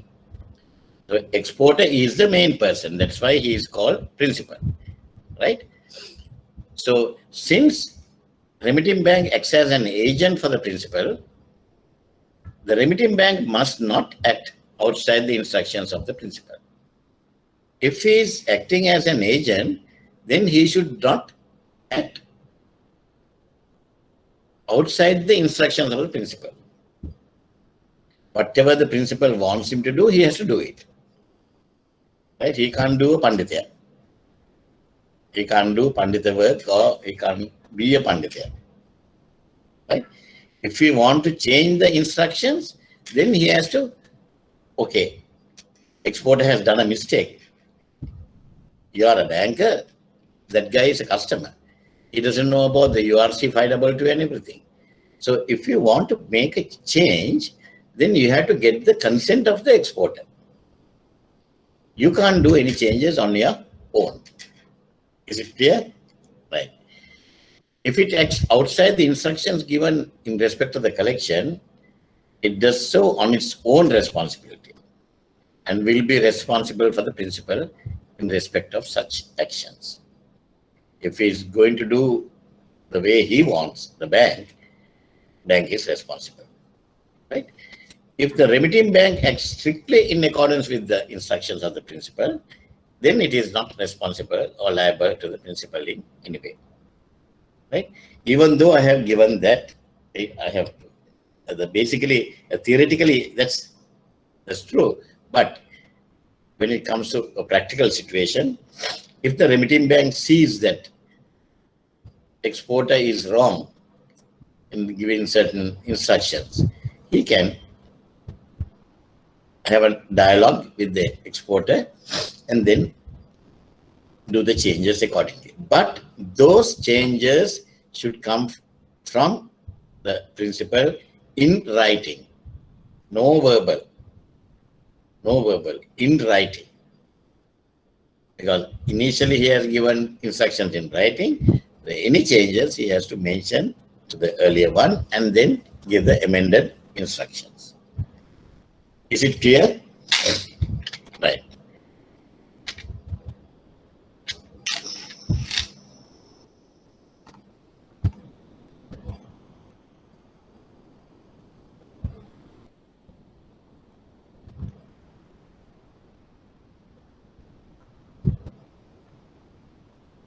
Then the remitting bank and the collecting bank. Who is the remitting bank? Whose bank? Remitting bank? Who? Huh? Exporters bank. Exporters bank. Then collecting bank? Buyers bank. Buyers bank. Buyers bank. Collecting bank is buyers bank. Right? We're paying on it. Oh, sir. Right. The collecting bank must act strictly on the instruction by the remitting bank. Now, you see how the instructions are cascading from exporter to remitting bank. Remitting bank to collecting bank. Collecting bank. Right? Right? And when the collecting bank receives instructions from the remitting bank, they have to stick to their instructions, what they have received. Forget about their relationship with their customer, the buyer. The buyer and the collecting bank's trade finance department guy or branch manager or whoever. Very good friends. Right? once a week on Saturday, Sunday, they go for some sessions of badminton session. Either they do cycling, right? Then go to a pub, have a drink, right? Family, friends. The customers always entertain managers, that we know. Customers always entertain manager. They will invite the manager's family. Why not we go on a trip to a long weekend? We'll go on a trip. I will bring my van, right? He arranged everything. Those things are happening. So the importer and the manager are good friends. So because of that, the manager has been asked by the importer, forget about those instructions, men, මට ඔන්න document එක දෙන්නකෝ මම මේක ටක් ගාලා විකුණලා දෙන්නම්. ඒ වගේ දේවල් කරන්න බෑ. If the collecting bank has received the instructions to release the documents only against payment, then we have to do it. Right? Then the collecting bank is liable to the remitting bank if it acts outside the instructions of the remitting bank. Right? The remitting bank is liable to pay the collecting bank for any charges, expenses incurred in carrying out the instructions. Also, the remitting bank is also liable to the collecting bank to pay any charges owing to them when they are trying to carry out their instructions. Right?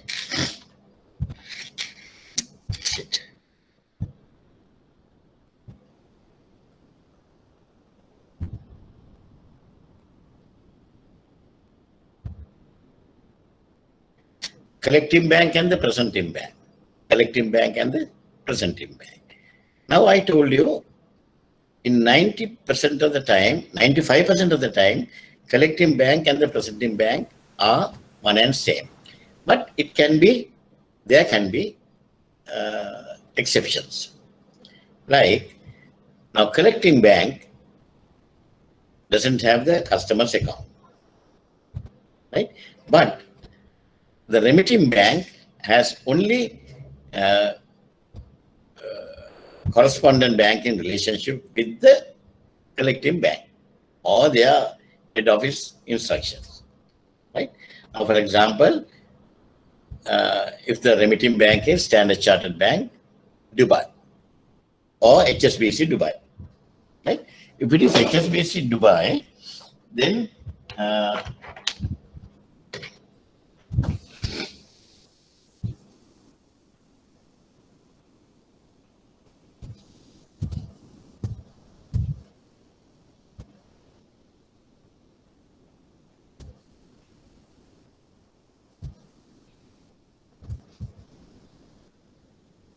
if it is HSBC Dubai, right? HSBC Dubai. Whenever they have a group policy to say, whenever they send documents to any other country, they have to send the documents to their branch office. That is, the documents will come to HSBC Colombo.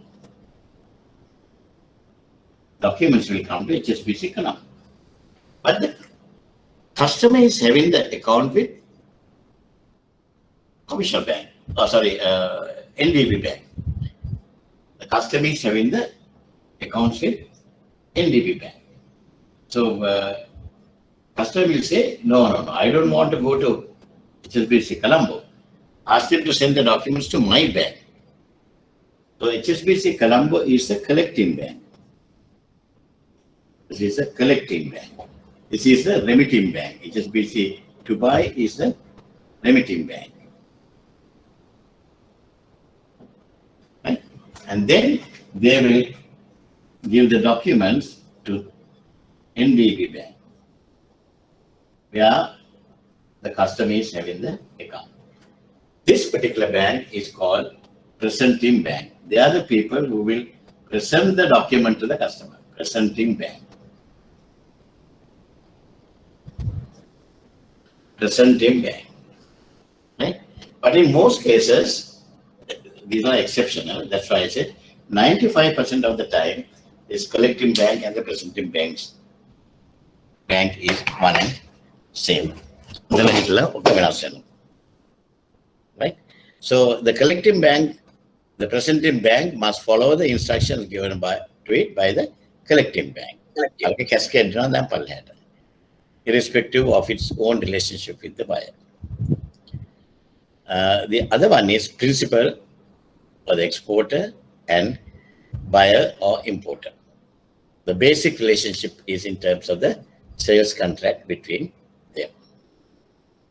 Are you clear? Are you clear about the relationship? Yes, sir. Yes, sir. Right.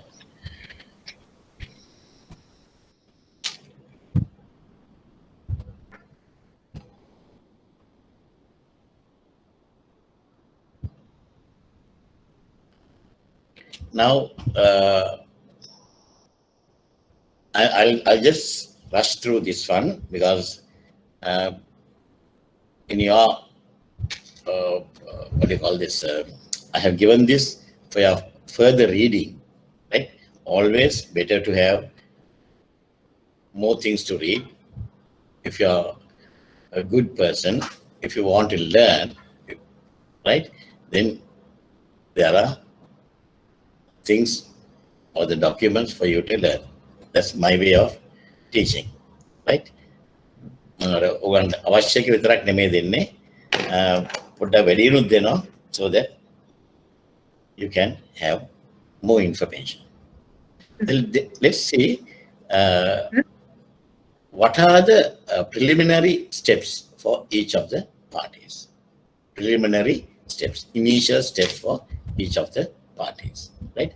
These are a little bit nitty-gritty things, but better as well to have some idea, right? So normally the exporter, before they do any export, they have to, as I have mentioned earlier in the morning, they have to make inquiries about the buyer and agree on the contract, right? Then they'll have to check the buyer's country, inquiries about the buyer's country. We discuss. Then we have to agree on the shipping terms and ship the goods as requested by the buyer and submit the documents to his bank with his instructions how to handle the documents, right?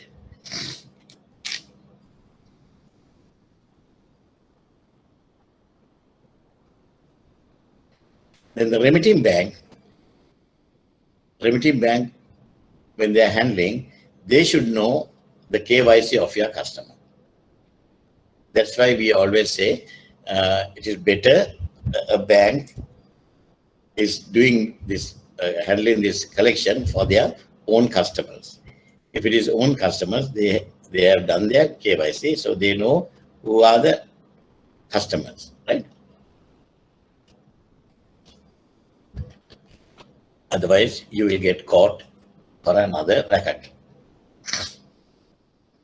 Otherwise, you will be having a negative impact on your reputation. It will be a reputational damage, right? Ensure that the exporter has given full instructions to implement, right? Check that the documents are consistent with each other. Documents are consistent with each other. For example, commercial invoice says Bajaj 3-wheelers. Commercial invoice says Bajaj 3-wheelers. The supporting BL submitted. BL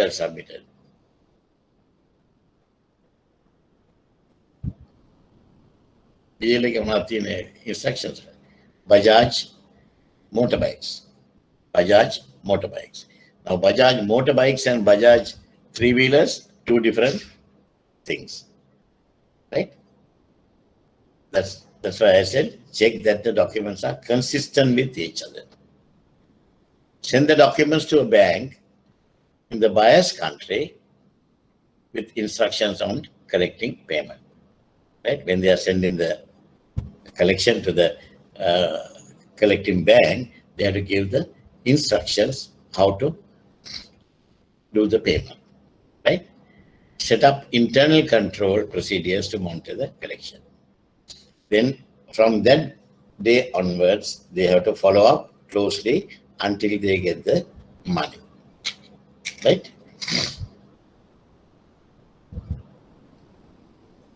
Then the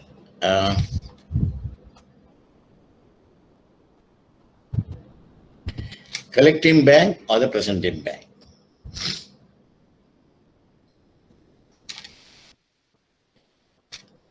They act as the remitting bank's agent and therefore should examine the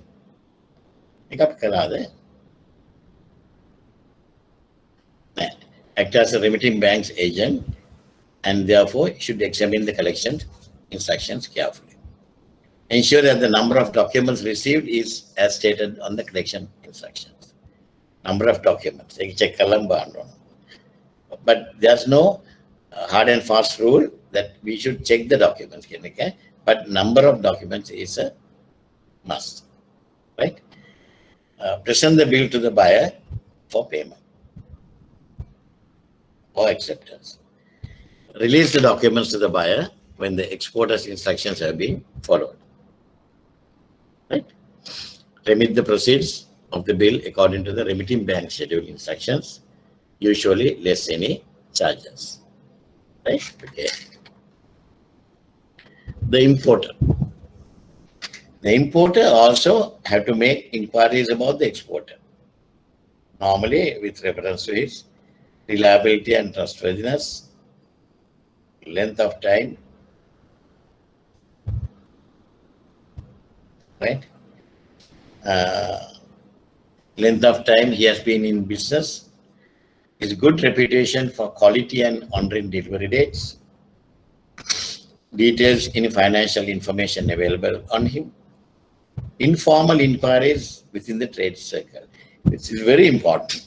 Informal inquiries within the trade circle. You have to ask your customers, if your customer is an importer, and if he is dealing with some other customer on exports, you ask them to, you encourage them to get the informal inquiries from in the trade circle. Informal inquiries can make among adahana දෙයක්. ඕපදූපම නෙමෙයි. ඕපදූප කියන්නේ නිකන් අහන්නේ ඒකත් වැදගත්. ඕපදූපත් වැදගත්. ඕපදූප වැදගත් වෙන එකක අවස්ථාවක්. right? මේ බැංක් වලින් දෙන අපි හිතමු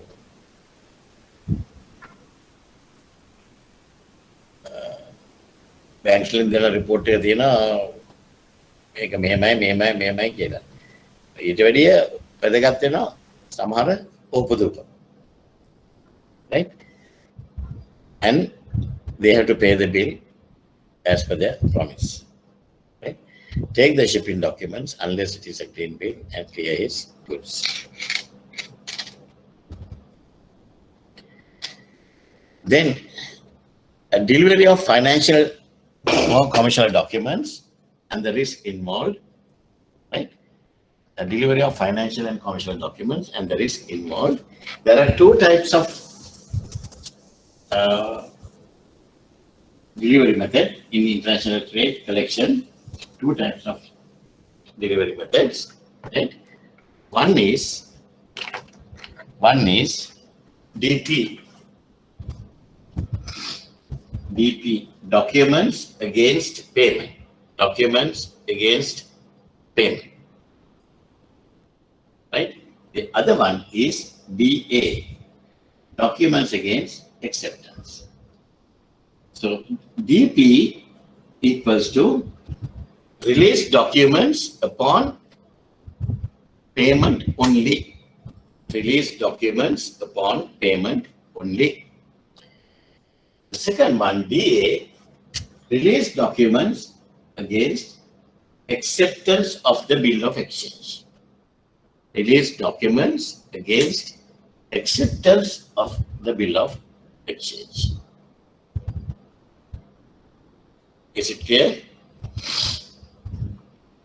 And when the remitting bank instructions gives, they will give the instructions to say, if the buyer didn't come to obtain the documents or to accept the draft, they will ask the bank to remove the document from, to remove the goods from the port to a warehouse and insure them against fire.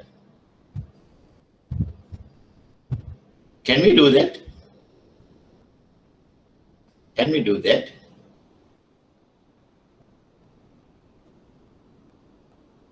Can we do that? Can't. We can't, because bank, we don't have any warehouse facilities, and we don't have any clearing facilities, right? So it is impossible. So normally, good banks, I mean, wherever I work, and this is a best practice which I'm telling everybody, that whenever we received a set of documents with these type of instructions, I immediately go back to the remitting bank and tell them, sorry, I'm not going for that. I will not do it. Right? Sorry, I'm not prepared to do that, because yes, you can't. Right? I can remember when I first started Cartage Bank, except for one or two boys, all the others were ladies, female. Like, can I send them in a lorry to the harbor to remove the goods? A lorry elila me gannamai avilla me lorry unload karogena ewa me karanna puluwanda. Ape avilla me clearing agency එකක් නෙමෙයිනේ, right? හැබැයි ඒගොල්ලෝ කියනවා අපි ඒක බෑ කියලා කියනවා. And sometimes they will say, contact the case of need. Contact the case of need, who may negotiate with the importer. Remove the goods from the port to a warehouse and insure them against fire. I think we are going to refer Article 10, Article 10B, Article 10B. Right? Then contact the case of need, who may negotiate with the importer. With the case of need. The case of need can Article 25. Article 25 again, case of need. The exporter has given instructions to the remitting bank that please mention this guy as my case of need. That case of need is staying in importer's country. The exporter will say, in case if there's an issues, please contact this guy. He will do the needful. He's like an agent, right? We cannot contact the case of need. We may negotiate with the importer.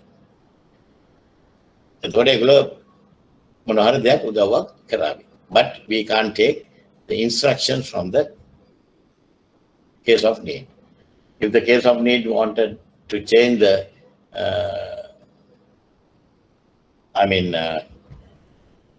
payment methods and all those things, or to change the importer's name, substitute the importer's name to somebody else, we are not going to do that. Right? Protest the bill through the bank's lawyers. And then comes the protesting. Protesting, Article 24, that is also we are not doing. Article 24. Right?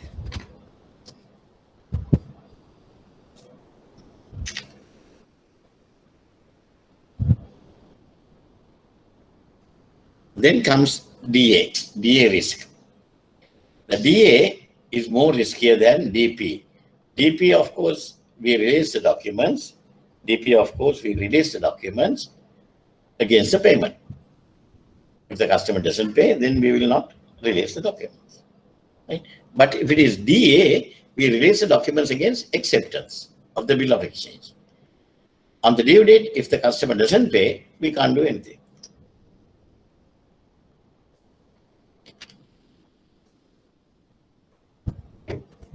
Because we don't have any responsibility or liability. We are just acting as an agent.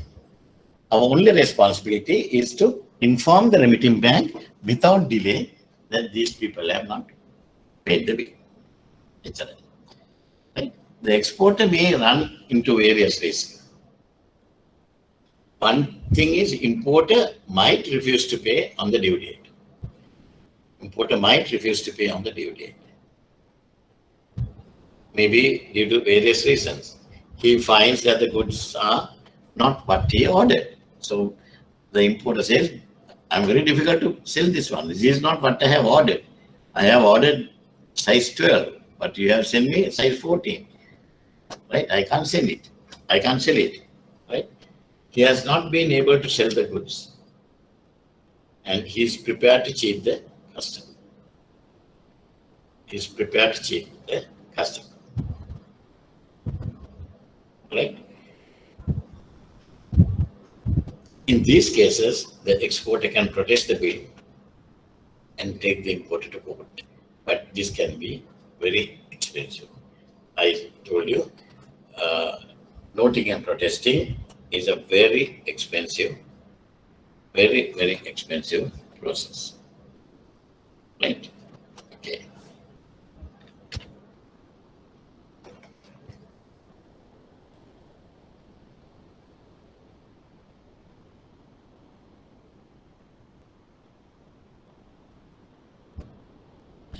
Bank's role and their income in collection operations. The bank act as an agent only, right? Agent of the exporter, protecting his interests, as well as the collecting bank and the remitting bank both act as an agent of the exporter. Right? Sometimes the collecting bank acts as an agent for remitting bank as well as the exporter. Right? Normally, the income what we can generate is we can generate various income through collection. One is a commission income, right? Commission or handling charges that we have, and when we are doing the payment, the forex income, right? When we are doing the payment, the forex income. Most of the banks, they charge a fixed or pro rata basis tariff. So bank to bank, it is different, right?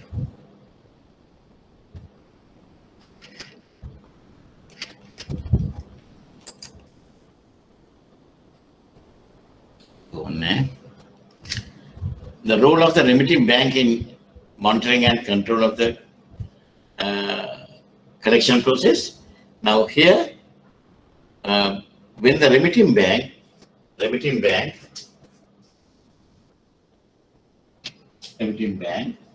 send the documents, they send the documents to the collecting bank. They send the documents to the collecting bank. After that, if it is DP, they have to follow up with the collecting bank. But where's my money? Where's my money? Right? He has to do it. Because the role of the exporter's bank is to follow up his instructions. He has given instructions to release the documents on DP terms. Then he has to check with the collecting bank, where's my money? Right? But there is no legal obligation for the bank to check documents, but it should warn its customer of defects that may cause delays. Right? Even though there's no permanent way of checking the documents, but the customers can just inform the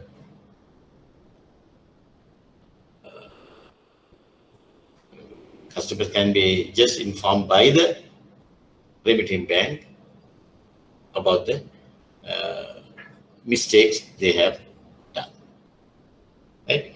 because it's a, after all, it is a part of good customer service. After all, it's a part of good customer service, right? Then the collection order. Collection order also, I have given a specimen of collection order because when we are submitting the collection documents to the remitting bank by the exporter or the principal, they had to submit the documents along with a collection order. Collection order attached to right? And we have to encourage the customers to use the collection order form issued by the bank, right, when submitting collections. The reason is, otherwise, if you ask the customers to give the instructions, they might miss vital instructions, right? එතකොට නිකන් මේක මේ love letter එකක් වගේ වෙනවා. Dear sir කියලා ගිහලා ලියුමක් දාලා මෙම please submit this document. Important things may miss. That is why every bank has introduced a collection order form, which the customer has to sign, right? We have to make it simple for the exporter to give his instructions clearly and completely, right? Then the bank can transfer that information to the importers' banks, right? Okay.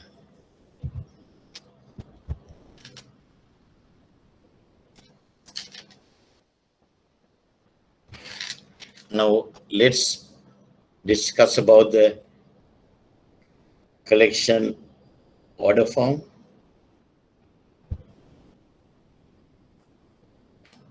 This is the one.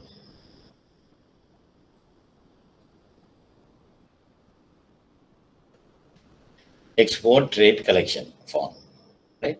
Every bank has a similar one. Every bank has a similar one.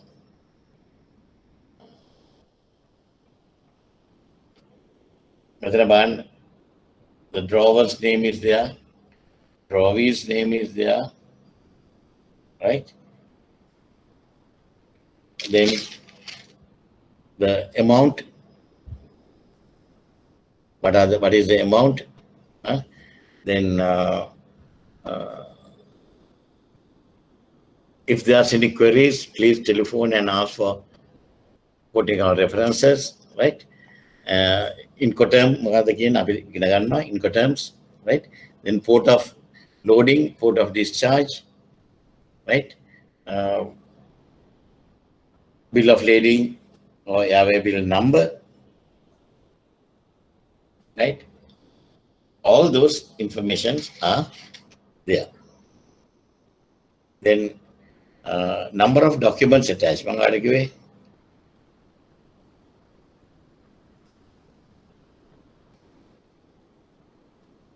Right? The number of documents attached. Draft, how many copies? අපිට ඕනේ ගණන් කරලා copies ටික දාලා දෙන්න ඕන. ඒතර bank එක අපි බලන්නේ ඒ copies ටික ඒ විදිහටම තියනවාද කියන එක.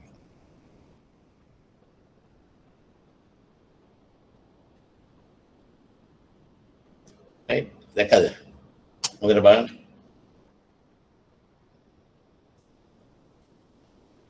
Right hand side එකේ. Only thing you have to count 1, 2, 3, put 3. 1, 2, 2. 1, 2, 3, 4, 5, 5. Right? Something like that. Then instruction for the other corresponding bank. Right? Whether to protest, do not protest. But when you are filling a form like this, it is much easier. It is much easier. You will not make any mistakes. Right? You will not make any mistakes.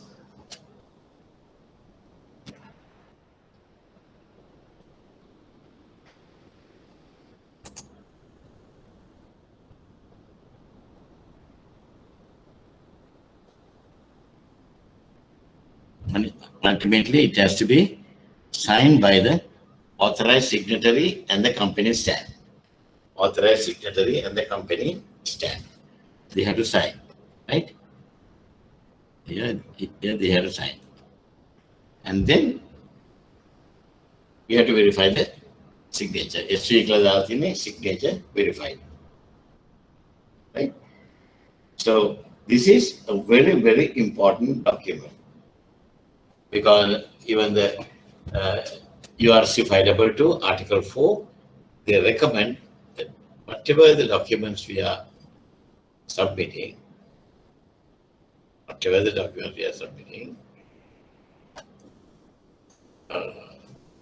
we have to specifically mention the type and the purpose. Right? What කරන්න බෑ එක විදිහට ලියන්න කියලා.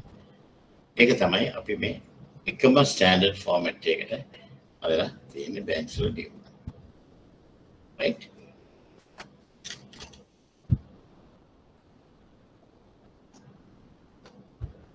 This is the reverse. Right? This is the reverse.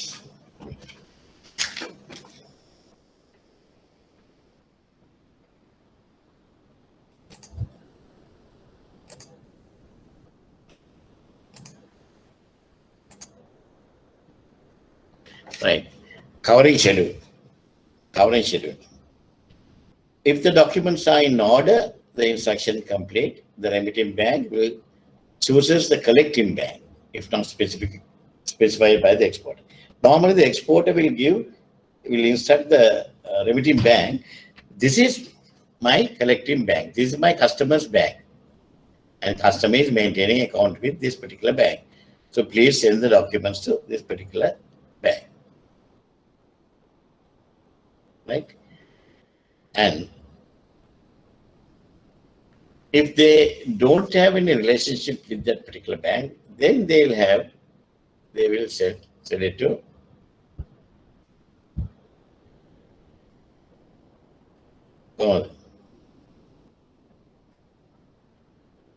right?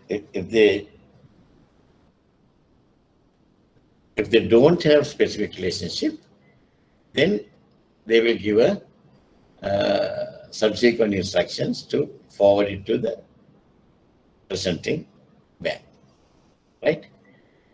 But the most important thing, when you are preparing the covering letter, when you are preparing a covering letter or covering schedule, you have to mention that it is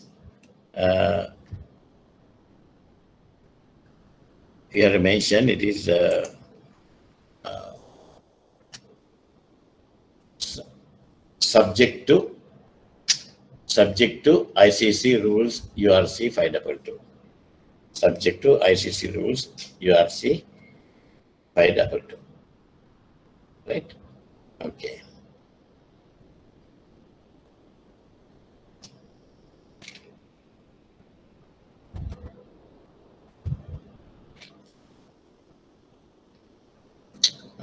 මේ ටික මට ඕනේ නෑ මොකද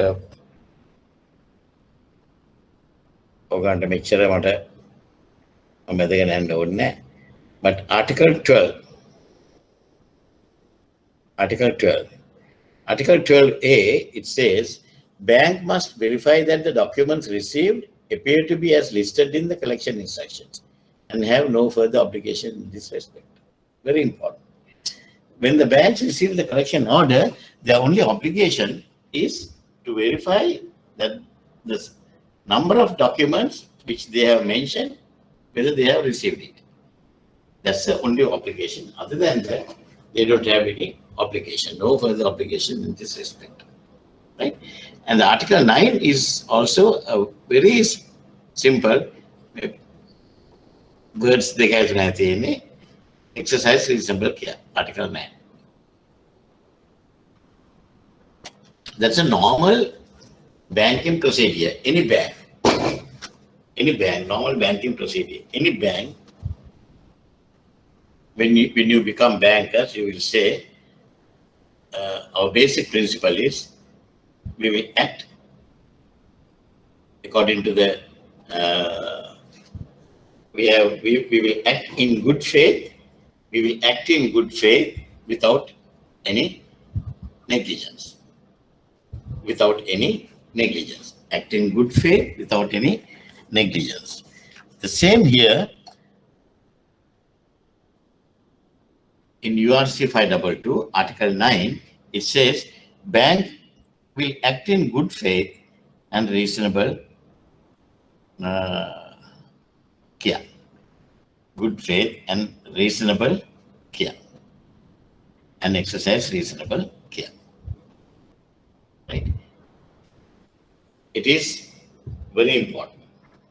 Whatever we do, we have to do the correct thing. If you think that we have done a mistake, good. Get the thing sorted out. Right? Okay.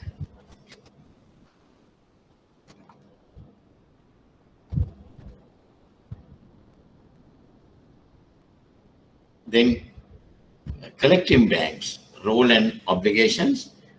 When they receive the collection instructions, they have to inform the customer to come and pay or come and accept the draft.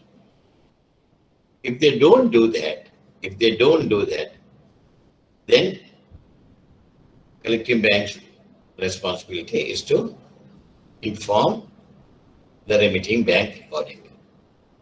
From where the bank, where they have received the collection instructions, they have to inform them immediately. We call it fate advice. Fate, F-A-T-E. One of the way making it. Fate advice. You have to tell them, look, unfortunately, these guys have not paid the bill. So nowadays we have a problem of scarcity of currency. So in a scenario like that, I don't know, don't ask me how we are going to inform the remitting bank. Can we say due to shortage of foreign currency in Sri Lanka? ඒක තමයි උත්තරේ. එහෙනම් අපිට කියන්න පුළුවන්ද?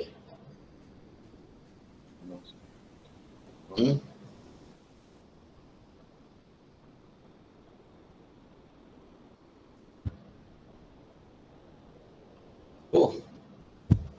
අපිට කියන්න පුළුවන්ද? අපිට කියන්න පුළුවන්ද?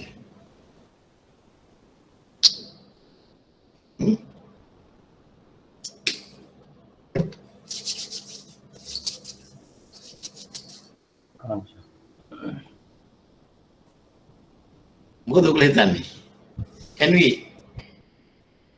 Can we mention that to a remitting bank? Due to the scarcity of foreign currency in Sri Lanka, we are unable to make the payment.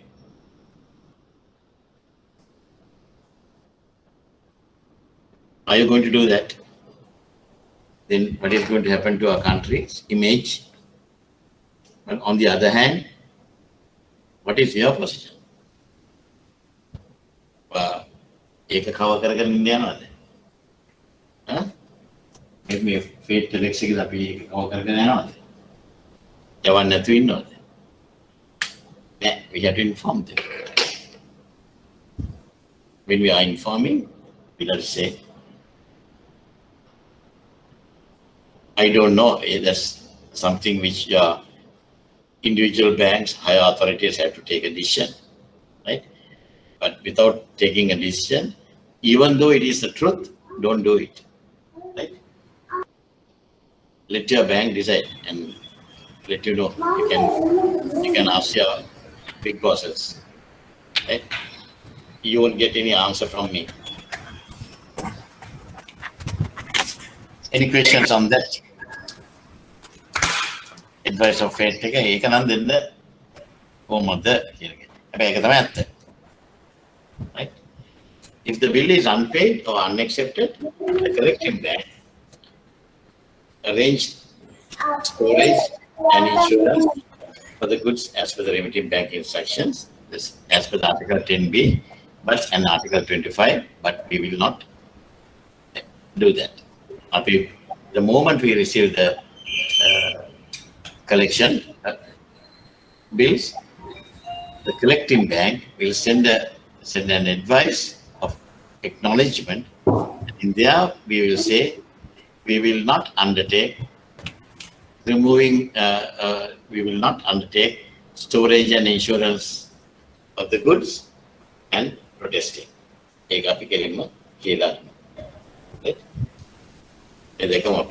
Article 25 and 24 that we are not doing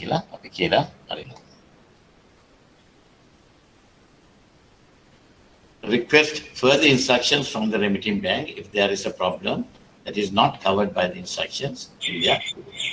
If they have any further issues, then you have to ask the remitting bank further. You have to go to the remitting bank for further instructions. Right? If I ask you a question like this, I told you in the collection order form, we have to mention this is subject to URC 522. Okay. If the collection order doesn't mention that it is subject to URC 522, then what action you can take? Then what action you can take?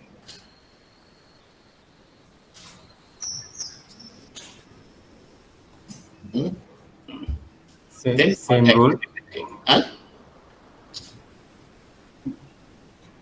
Even though it is not mentioned, you have to follow the URC 522. No way, sir. No way. If they have not mentioned, we should not follow the URC 522. Ekanan definite. Right? Why, sir? Because if it is not mentioned, you have two options. One is to go back to the remitting bank and ask for amendment instructions, saying that they may have missed genuinely.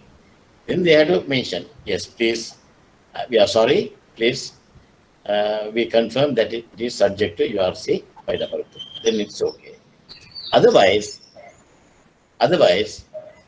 we have to act according to the country law. We have to act according to the country law. Country law can, if there's a payment, if there's a payment against goods or something, you have to pay. You have to pay. Paying after 1 month, 2 months, even immediately if you pay, okay, we will manage it. Right? So it has to be according to the country law. Otherwise, you can ask the importers bank, collective bank, to send a mail to remitting bank, and ask for details. Right? If they have not mentioned it is subject to URC 522, don't do anything unless you are 100% sure. Don't do anything, right? Okay. Delivery and settlement of import collections, I have discussed, right? Here, one thing I had to discuss, Article 22. Article 22. Now, I had discussed several articles with you. 1, 2, 3, 4, Mankala. Then 1, 2, 3, 4 kala. 5 ekat. Apita, I can just touch it. For the purpose, number 5 is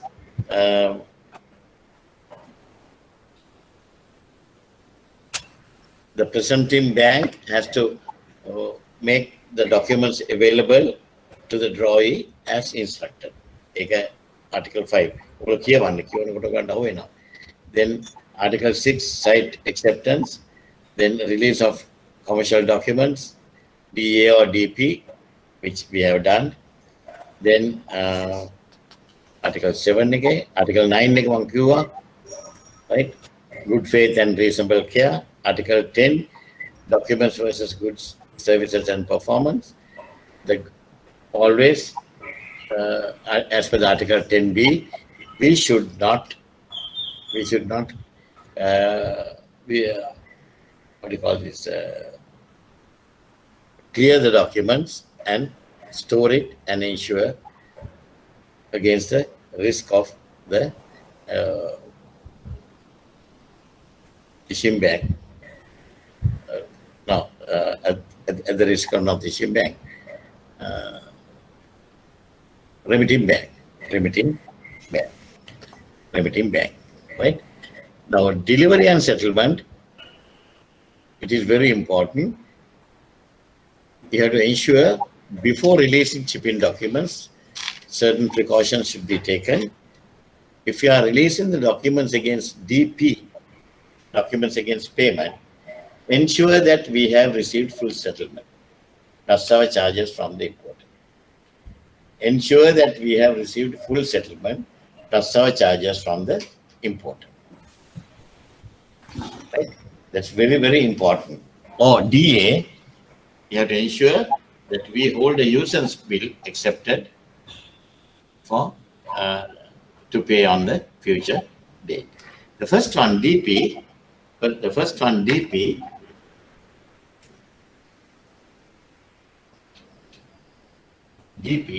make sure full payment,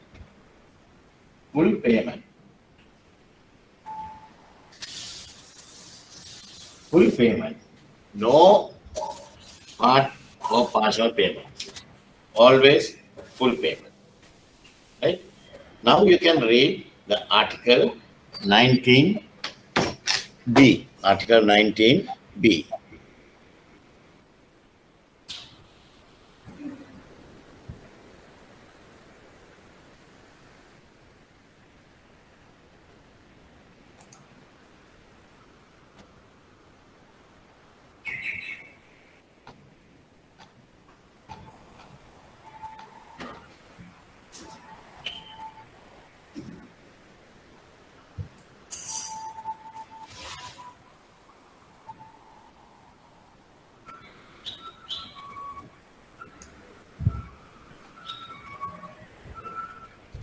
Article 19B, partial payments, right? As per the Article 19B, in respect of documentary collection, partial payments will only be accepted if specifically authorized in the collection instructions. However, unless otherwise instructed, the presenting bank will release the documents to the drawee only after full payment has been received. Full payment out of us documents yes.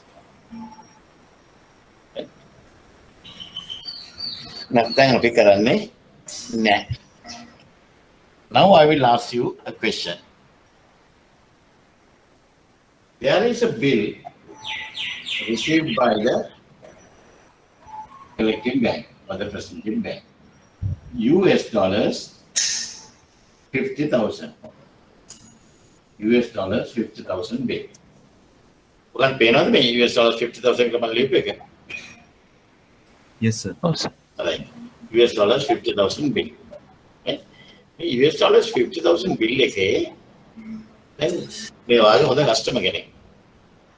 He comes to the bank and tell Dhanuka or Gayatri, right? He will say, sir or miss, I have this bill, I have to pay $50,000, but you see, I'm having only $25,000. I'm having only $25,000 in my hand. Right? Now what I am going to do?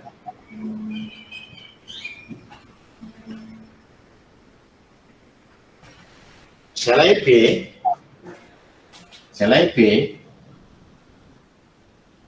US dollars 25,000 now and pay the balance after 2 months. After 2 months. Yeah, and he is asking you to remit only 25,000, debiting his account. And the balance will be after 2 months. Can we do that? No. No. Either full or none. Either full or none. So, if he is a good customer, what action you can take? What is your course of action you are going to do? Suggest as bankers. We can give him a short-term loan. Suggest as bankers. You need to get the advice from remitting bank. We need to get the advice from the remitting bank. Right? Or the remitting bank says, no, I need full amount. We can give him a short-term loan. Yes, we can give him a short-term loan. We can give him a short-term loan and he is your customer. You look after with him. If you can trust him, give him a short-term loan. But we have to remit the full 50,000. We have to remit full 50,000. Is it clear? Yes, sir. Yes. Okay, fine. Then the other one, DA. In the other one, DA.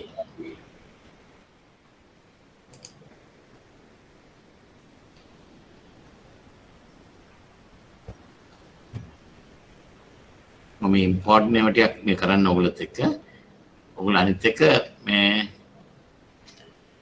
මේවා කොහොම විෂයයන් බලන්න ඕන දවසට 3 ගානේ. කැමෙන් පසු.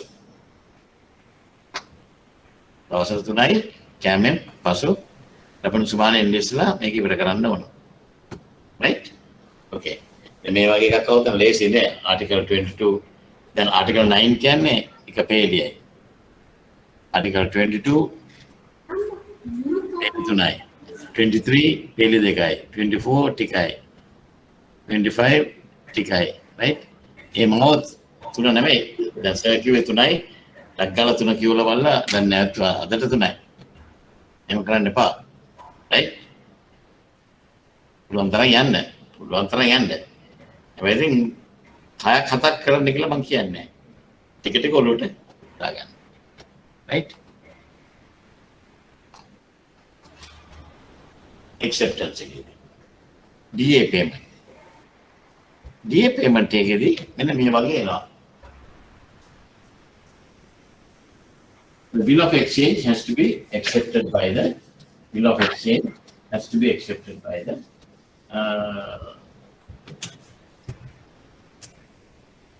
drawee, right? Read the Article 22 acceptance, read it. You can see that now. The presenting bank is responsible for seeing that the form of the acceptance of a bill of exchange appears to be complete and correct. But it is not responsible for the genuineness of any signature or for the authority of any signatory to sign the acceptance.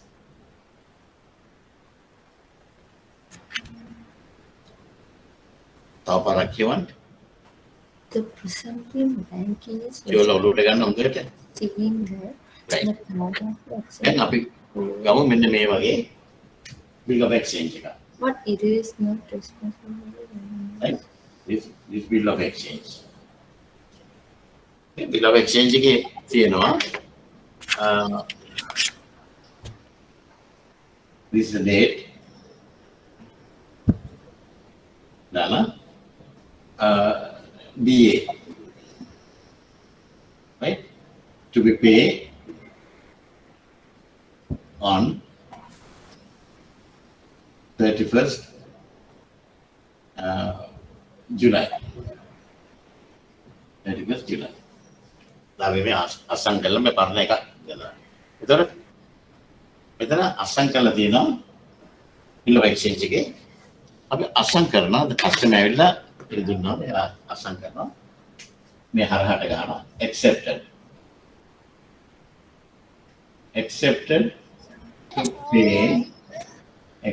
to pay on 31/7/2021 and then he will sign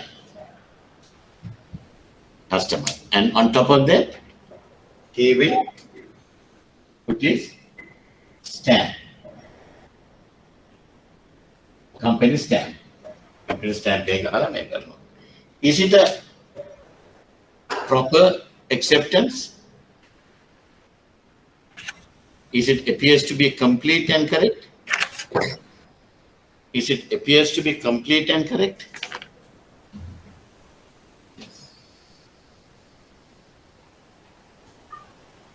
Yes. Is it appears to be complete and correct? This has to pay on 31st July. This is accepted to pay on 31st July.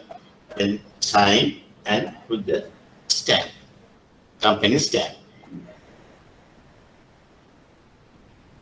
Like, is it a accepted? Complete? Is it complete and correct? The amount is not mentioned.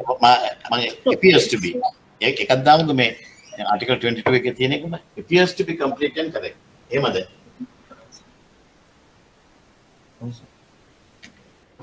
ඒක පොතේ කතා කරන්න ගියා.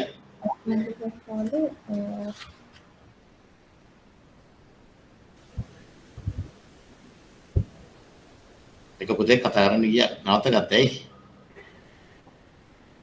The present name is responsible in that the form of acceptance of a bill of exchange appear to be completed correct, but it is not responsible. I'm sorry for the.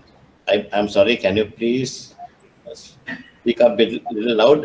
හරියට කියාගෙන යනවා. මට පොඩ්ඩක් හයියෙන් කියන්න.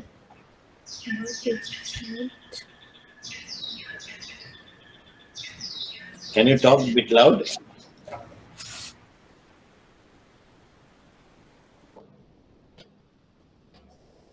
Oh, ये बार नहीं उतरा नहीं। mana ya? Anda asam kita voice kah kan? Ini benar tu nak. Bisa kipa mana ada kipa, mana pun hari itu lagi ya, baik. Itu macam mana? Mereka kau terus ni, kian band. Raja band apa? Bayan dah apa? Arislah dua kata kali,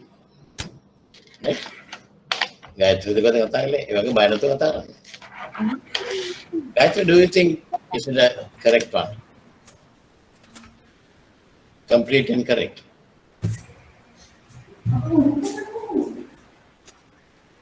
Yeah. Do you think?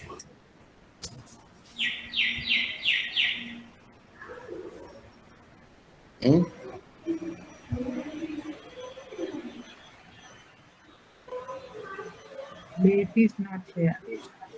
Pardon? Date is not there.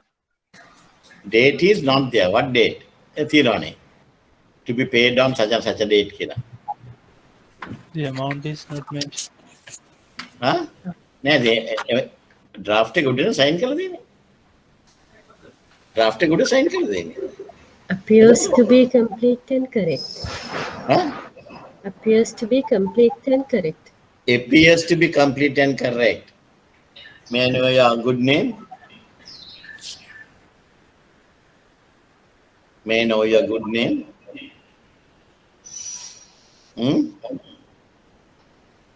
Hey, nama ගැන ලැජ්ජද ඒ පාර? I'm Dilusha. Angelica? Dilusha. Dilusha. Very good, Dilusha.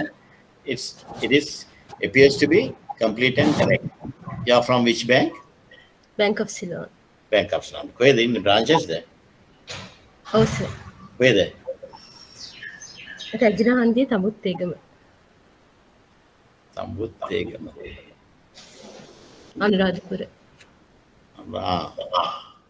ඒ කියන්නේ මේ යනකොටද මේ කොහෙද දඹුල්ලෙන් යනකොට කැකිරාව පාරේ?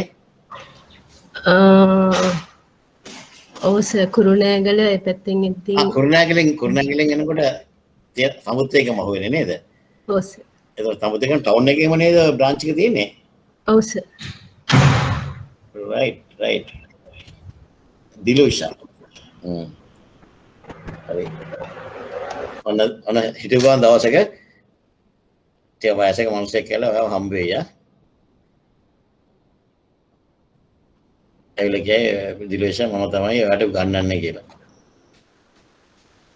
හරි? මම ඔය පාරේ එනවා. මගේ ඊටමත් තියෙන අනුරාධපුරේදී මම හිටපුවාන් යනවා. ඔය පැත්තට යනවා අනිත් පැත්තට යනවා. right? හොඳයි. It is මේ ළමයි අතර අපි සම්බන්ධයක් තියාගන්න ඕන කොහොම හරි. එතකොට තමයි අඩු ගානේ දකින්නේ මේ සම්බන්ධය දෙකට පවත්වාගෙන යන්න පුළුවන්. Complete and correct. appears to be complete and correct. මට හරි. ඔන්න දැන් පොඩි ඉෂුව එකක් ආවා. On the due date 31st July, the collecting bank or the presenting bank is sending a mail to telex message to the remitting bank saying that, sorry, now the drawee, the company, says that they can't pay the draft, they will not settle the bill because the guy who has signed the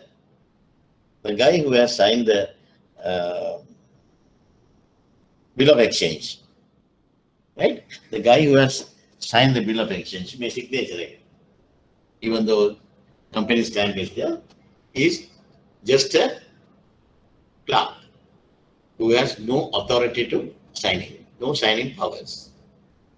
Then is the presenting bank or the drawee is correct to say like that? Or the presenting bank is correct? Wrong. Why? There is no DA level to sign that. Yes, it says, but it is not responsible for the genuineness of any signature or for the authority of any signatory to sign the acceptance. That can it? The presenting bank is not responsible. Right? The maker case, if it is not subject to URC 522, none, country law ගාවොත් වෙනස් නේ. country law එක නඩුවක් යන case එකක්. දැන් මේකේ අපිට ගොඩින් බේර ගන්න පුළුවන්. Now you understand why we have to mention subject to URC 522. Right? These people are wrong. Okay, then now that is as per the URC 522. As a prudent banker, a good banker, do you think that you have acted in good faith without any negligence? As per Article 9? No. Do you think that you have acted in good faith without any negligence?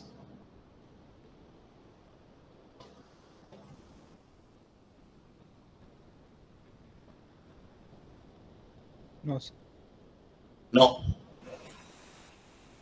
We should have checked. As a prudent banker, we should have checked. Normally, any bank, we will check. Right? We make acceptance වල දාලා තිබ්බට අපිට check කරනවා. හැබැයි අරගොල්ලෝ එන්නේ අපිත් එක්ක කොක්කට නම් remitting bank එකේ එන්නේ කොක්කට නම් උත්තරේ අපේ ගාව තියෙනවා. As per Article 22, we are not responsible for that. Now you got my point, right? But as a prudent banker, we have to do it. We අපි කරනවා නම් හොඳයි. එහෙම තමයි වෙන්න ඕනේ. අරගොල්ලෝ එන්නේ කොක්කට නම් එන ෆයිට් එකට මම ලෑස්ති. Article 22 ගියට මම ෆයිට් කරන්න ලෑස්ති. right? හැබැයි මේ කරපු කාට මම නම් මැනේජර් කෙනෙක්ට පොඩ්ඩක් අල්ලන් බයිනවා. ඇයි මේක එවිල වැළුවේ නැත්තේ කියලා. දැන් when you receive the check, you always verify the signature. Are you paying the check without verifying the signature? Are you paying any checks without verifying the signatures? Manager, right? You check the signature and cancel it. ඒ වගේ අපි පොතන පොඩි signature verification එක කරන්න තිබුණා. Right? Okay. Then one more thing I had to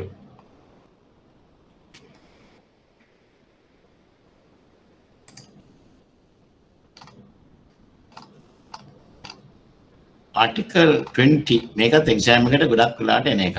Article 20 interest. Article 20 interest. Right?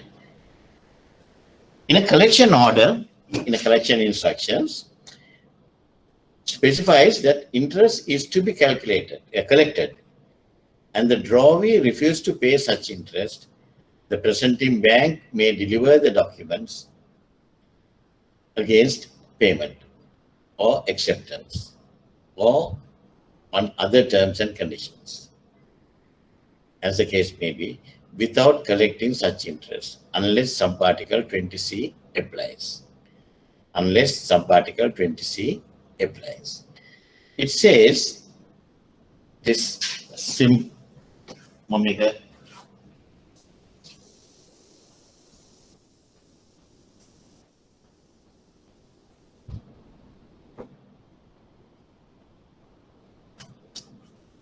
in the collection instructions, it says,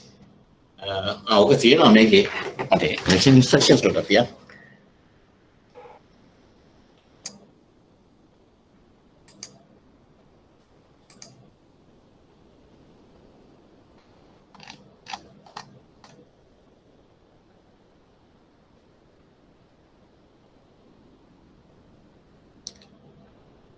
Just see item J.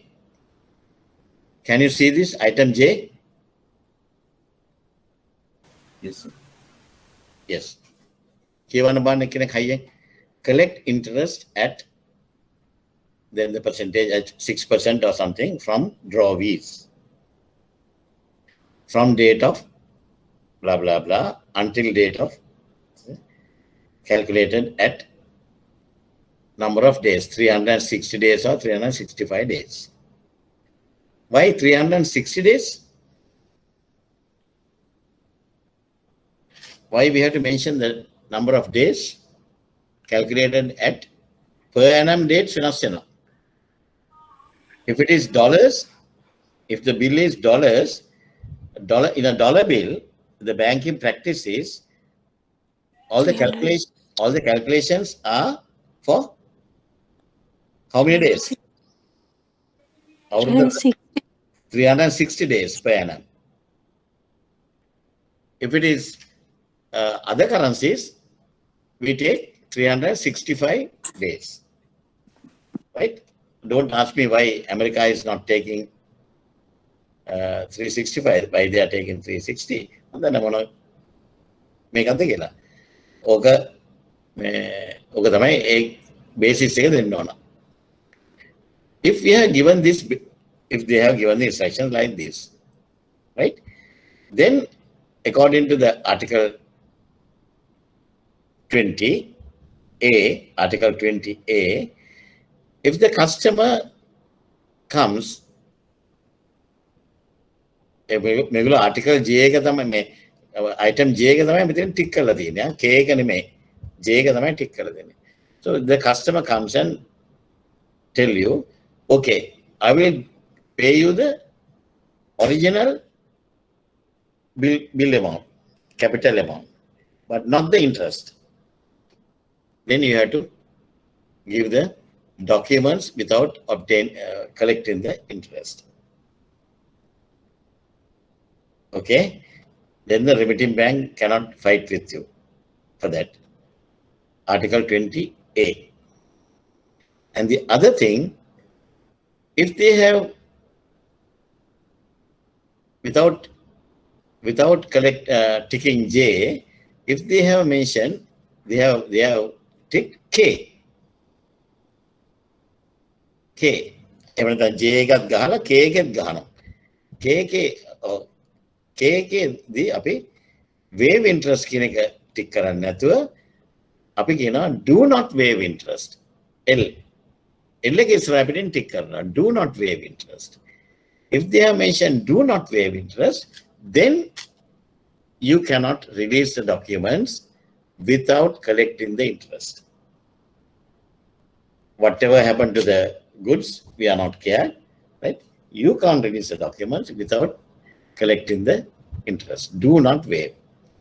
If they mark J and L, you can't release the documents.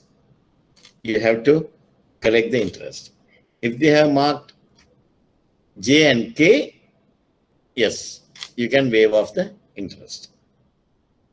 If that guy is ready to pay, let him pay. Right? You got it? Right. J කියද කියන්නේ මොකද්ද collection interest calculate කරන basis එක. ඒකත් ඒකේ දීලා තියෙනවා. Right? So, we'll come back to the article. If the collection instructions specify that the interest is to be collected and drawee refuse to pay, we will collect the capital amount and then we will wash our hands. But as per Article 20C, Article 20C again, where the collection instructions expressly states the interest may not be waived. Do not waive may not be waived. And the drawee refuse to pay such interest, the presenting bank will not deliver the documents and will not be responsible for any consequences. Got it? Do not waive, they have to pay, otherwise they will not get the documents. If you look what they don't do it like that. My consignment is be onions, it is getting perished at the port. So if you are going to hold on to the documents, I won't be able to clear it. I will be losing the thing. I don't care. As a banker, I don't care. Instructions I got from the principal is not to waive the interest. Do not waive. Enam salli gewalama interest gewalama aran yanna. Wena ekak naha. Right? B is for the earlier J ekudune, where such interest to be collected, the collection instructions must specify the rate of interest, interest period, and basis of calculation. දැකන J එකේ තිබුණ ඔක්කොම ටික අන්න ඒක තමයි B එකට එන්නේ.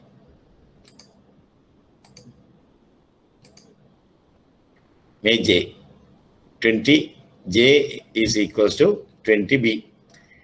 K is equals to 20A. L is equals to 20C. Right? Okay. I think I have covered most of the areas. Right? Now it is up to you to study. Right?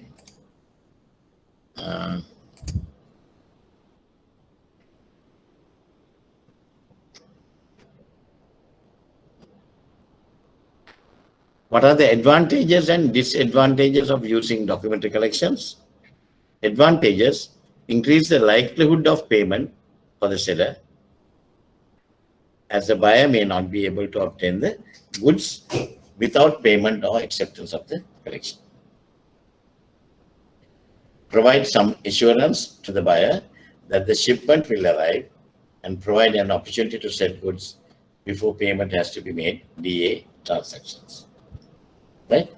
And disadvantages, the security of payment to the seller is less than the payment in advance. BPO කියන කපලා දාන්න බෑ. ඔක දැන් use වෙන්නේ නැහැ. or DC documented credit, LC. The seller does not have the benefit of a bank guarantee of payment. They will never get a bank guarantee of a payment, right? The bank will, the collecting bank or the presenting bank will not give any guarantee. They are just acting as an agent. If the drawee or the importer pays the money, they will pay. If not, they will not pay. Should the collection be unpaid, the cost of protecting the goods can be high. Right? Right. Now I think I have covered the entire 4 payment methods. I covered the 4 payment methods. Right? Now it's up to you to give the answers to these queries. Right? So it's a quiz time. Anyway, you are going to get one question with multiple choice. So I am giving you some practice to get ready for that. Right? I mean, another practice. Read this and give me the answer. I don't have to come then non-stop kata karana. Answer again. When you are reading, there are certain things between the lines. You have to, as experienced people, you have to catch those lines. Right? Here, I'll give you an example. An exporter is approached by a new foreign buyer. A new foreign buyer. New foreign buyer can upcoming business කරපෙකද? No. Yes. Yes or no? No. No, sir.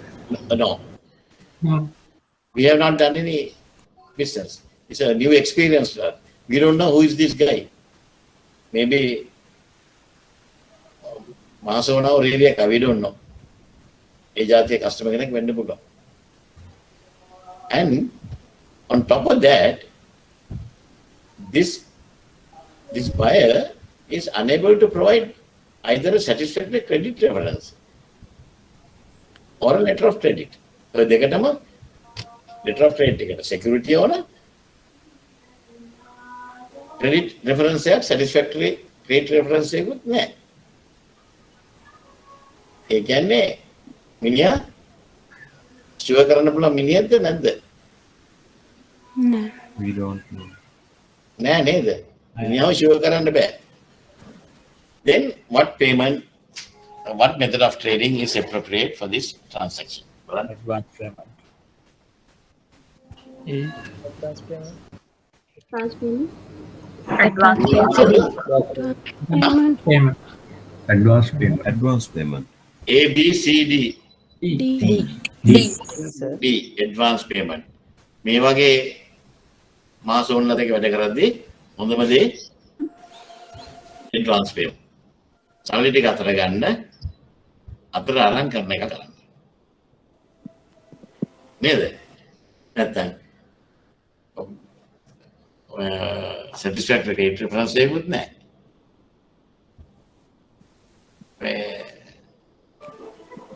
LC එක හරියට නැහැ කියනවා. Right? Okay. This one.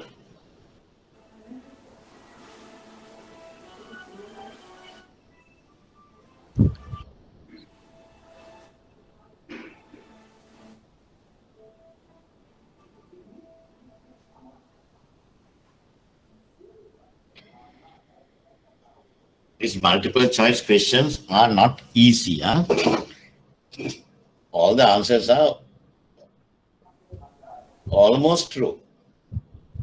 But you have to find the correct and the most appropriate answer. Most appropriate answer.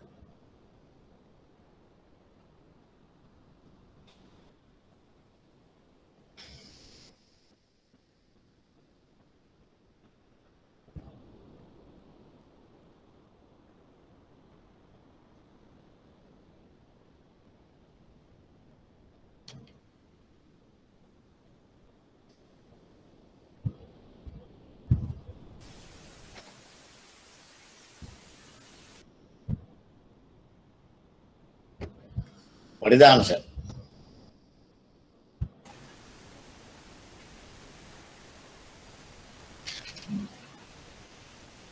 B.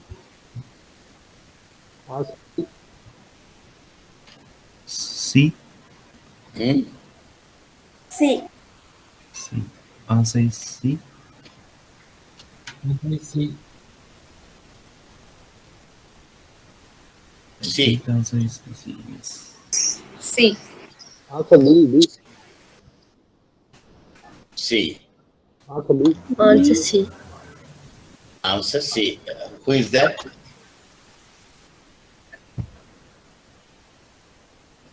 How do you give you answer? Answer C. Dilusha. Dinisha. Dinisha, answer C. Any other answers? Answer D. Answer? D. D can hatarada dekada Hatara. Hataras. hatara. කීදෙනෙක් කියනවාද හතරයි කියලා? මට බලන්න විදියක් නැහැ නේ. Right? මේ මගේ වෙන අවුරුදු වල ෆිසිකල් ක්ලාස් එකේදී මම මේවට හැමදාම ක්ලාස් එකට එන්නේ ටොෆිස් ටිකක්වත් අරගෙන. පාස්ටර්ස් ෆින්ගර් වගේ ඉස්ලාම් උත්තර දෙන ළමයට දෙනවා ටොෆි එක. සමහරවිට එක ළමයෙක් ගන්නවා ටොෆි 4ක් 5ක්. අනිත් යට එකක්වත් නැහැ. දැන් මෙතන උගන්න දෙන්න ටොෆියක් නැහැ. Right? කියන්න බලන්න. Answer is D. C the D the. Any other answers? Any other answers?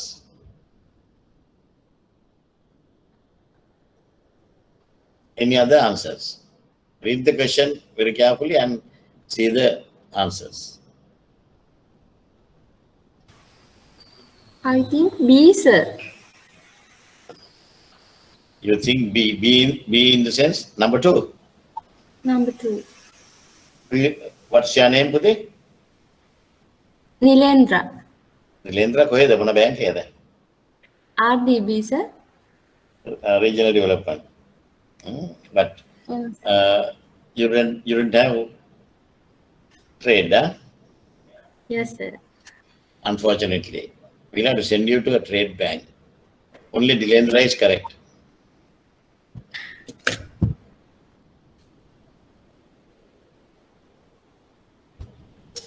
Let's see the answers. The buyer's country is politically unstable.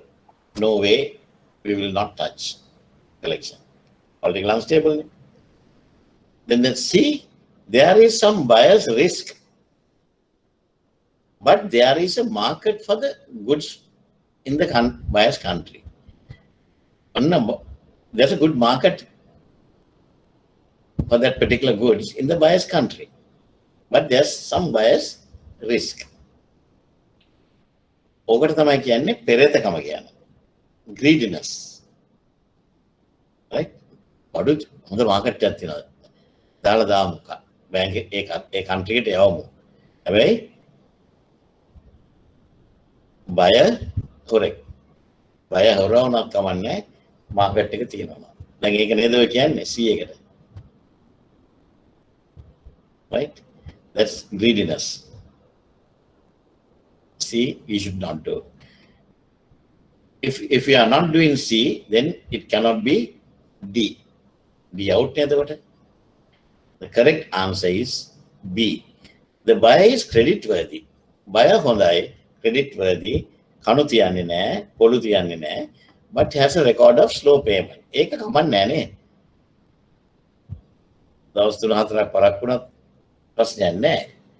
හැබැයි කණු තියන්නේ නැත්තම්. That is much better. ඒ යකා හොඳයි අනිත් යකුන්ට වඩා. Right? Okay. බලන්න ඔයගොල්ලෝ ගන්න answers ඔයගොල්ලෝ හිතන්නේ right කියලා exam එකේ paper එක ලියලා දොට්ට බහිනවා. එන්නේ වැරදි නේ. මේක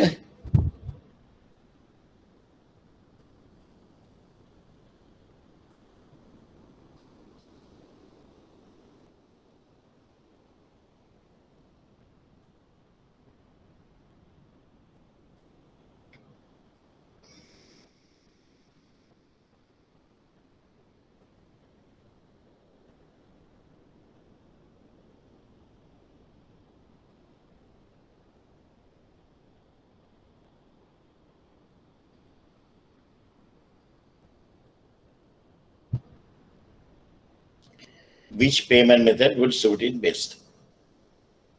A company wishes to import food items for distribution to wholesale traders. The customer, the buyer, is dispatching the goods to wholesale traders. With its excellent contacts, he has a lot of contacts. He expects he can sell the goods within 2 to 3 weeks. Which payment method will suit it best? Answer C. Answer C. Good. The answer is correct. Collection 60 days term bill. It cannot be advanced, cash in advance. Collection would be. Collection immediately given the pay. He doesn't have money. He has to borrow, either he has to borrow from the bank. Right? Now, if he is doing it under collection 60 days term bill, then he has 60 days to pay the bills. Whereas he can sell the goods and collect the money within 2 to 3 weeks. The 1 month can go. 1 month in collect karagata. 1 month to tina on a roll karagan. Right? So the answer is C.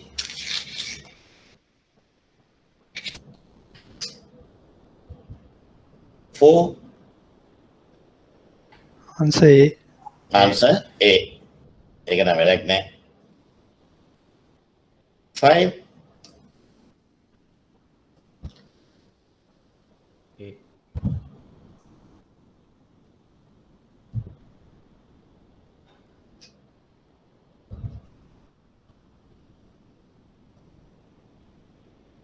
Now this one, when you are reading, you have to,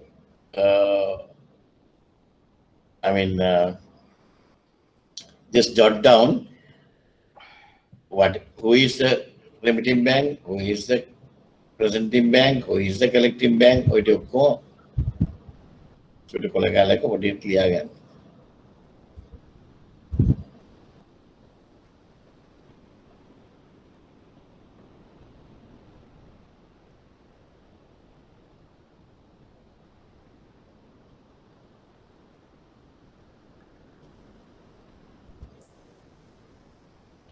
Who is the West Bank? Who is the West Bank? Presenting bank. Huh? Presenting bank. Yes, presenting bank or collection bank or collecting bank. Very good. Very good. South Bank? Remitting bank. Remitting bank. South Bank, remitting bank. Right? Then, for whom is the West Bank? That's a collecting bank acting in this transaction. A, B, C, or D? A. A. ඊයත් මට වෙන class එකකදී උත්තරේ දුන්නා. For its own customer.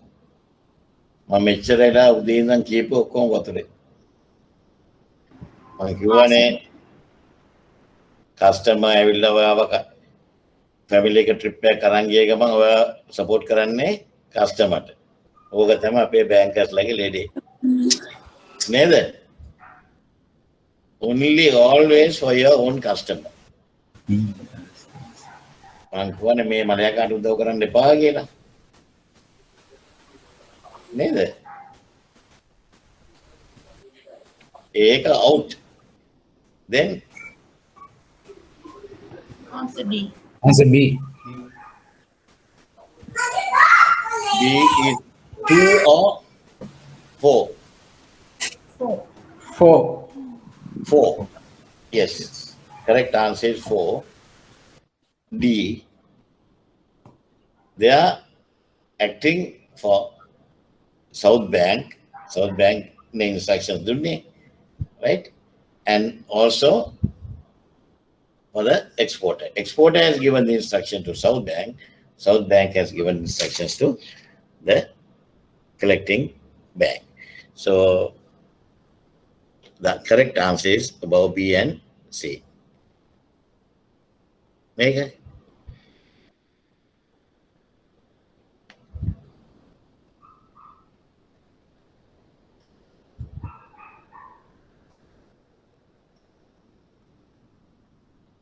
මේක මම කරන්නවද කියලා මම කල්පනා කළේ ඔයගන්ට තේරෙනවද කියලා. හැබැයි මම එකක් කළේ නෑ. නමුත් ඒක මම කියන්නම්. Agrotech in UK are shipping farm machinery valued GBP 100,000 to a new customer in France. Now here you can say, I'm going to underline transactions, underline between the lines you have to read. Valued GBP 100,000. GBP 100,000 is a big value. Millions and millions. To a new customer. Another risk. Value is a risk. New customer. The buyers are not willing to pay in advance. Willing to pay in advance. They can't say. On the remaining payment methods, which do you think Agrotech would prefer? On the letter of credit. C. Letter of trade bank karapinate hinda. Make 7. Which of the following statements are true and which are false? 7A.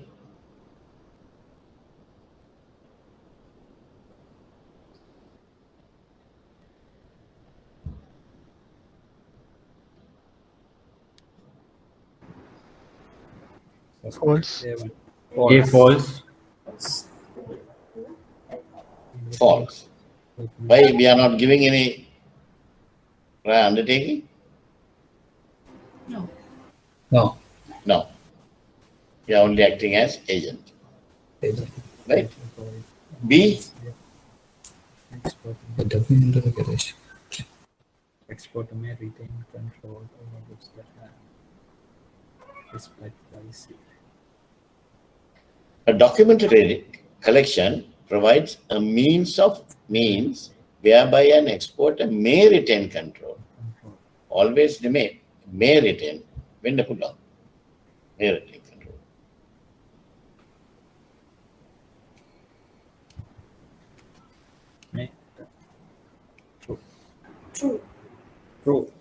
True or false? True. Why you say true? DP. How we are going to control? DP. Huh? How we are going to control? 7B. Somebody didn't got true kela. Why you say it is true? You have to have a reason. You have to give me the reason.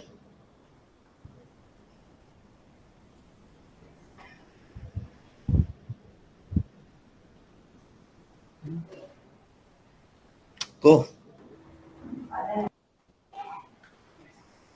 Why you are saying true?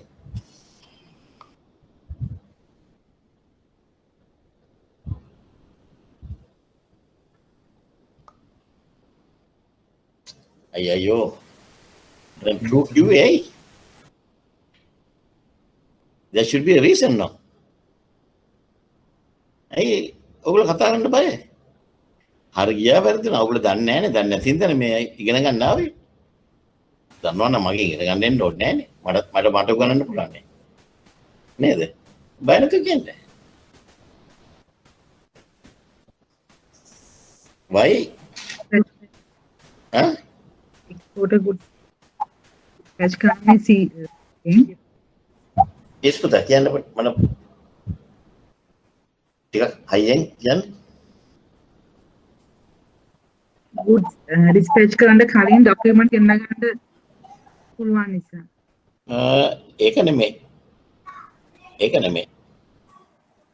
Exporter may retain control over goods that have been dispatched by sea. If it is dispatched by sea, what is the transport document you are going to get? Bill of lading. Huh? Bill of lading. And bill of lading, I mentioned to you, and I gave you the handout also. It's a title document of title. Whoever is holding the document, title document, bill of lading, has the control over the goods. So therefore, he may retain control over the goods. Right? Okay. Because of that, it is true. නිකම්ම කියන්න බෑ. Judge කළා කියන්න ඕන, right? Who prepares a bill of exchange? Exporter. Exporter or another name? Drawer. Drawer. Principal. Principal. Seller. Very good. Now match the following parties in a bill of exchange. තුනේ පන්ති දෙන්නේ මතකද? ඊතරකින් යා කරන්නේ කියලා. දැන් කරන්න බෑ ඔයගොල්ලෝ. Exporter is Drawer. Importer? Drawing. Exporter's bank is pay.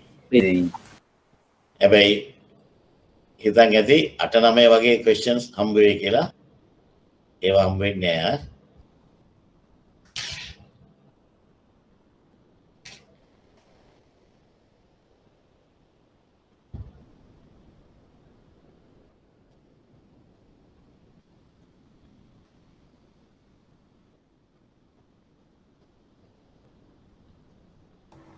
A. Answer is A.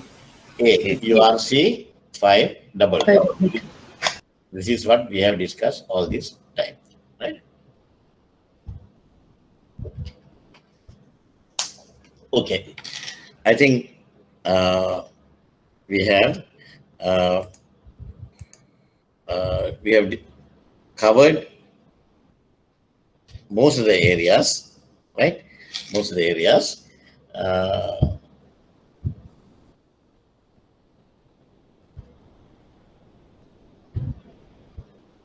And I think I have covered whatever the important areas you should know about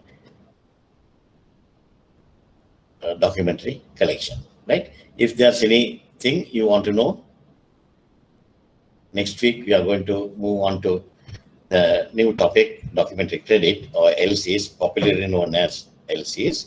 And before that, I want you to go through the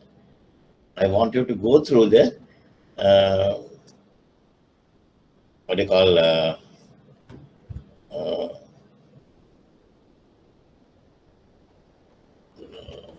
URC 522 and learn by heart, right?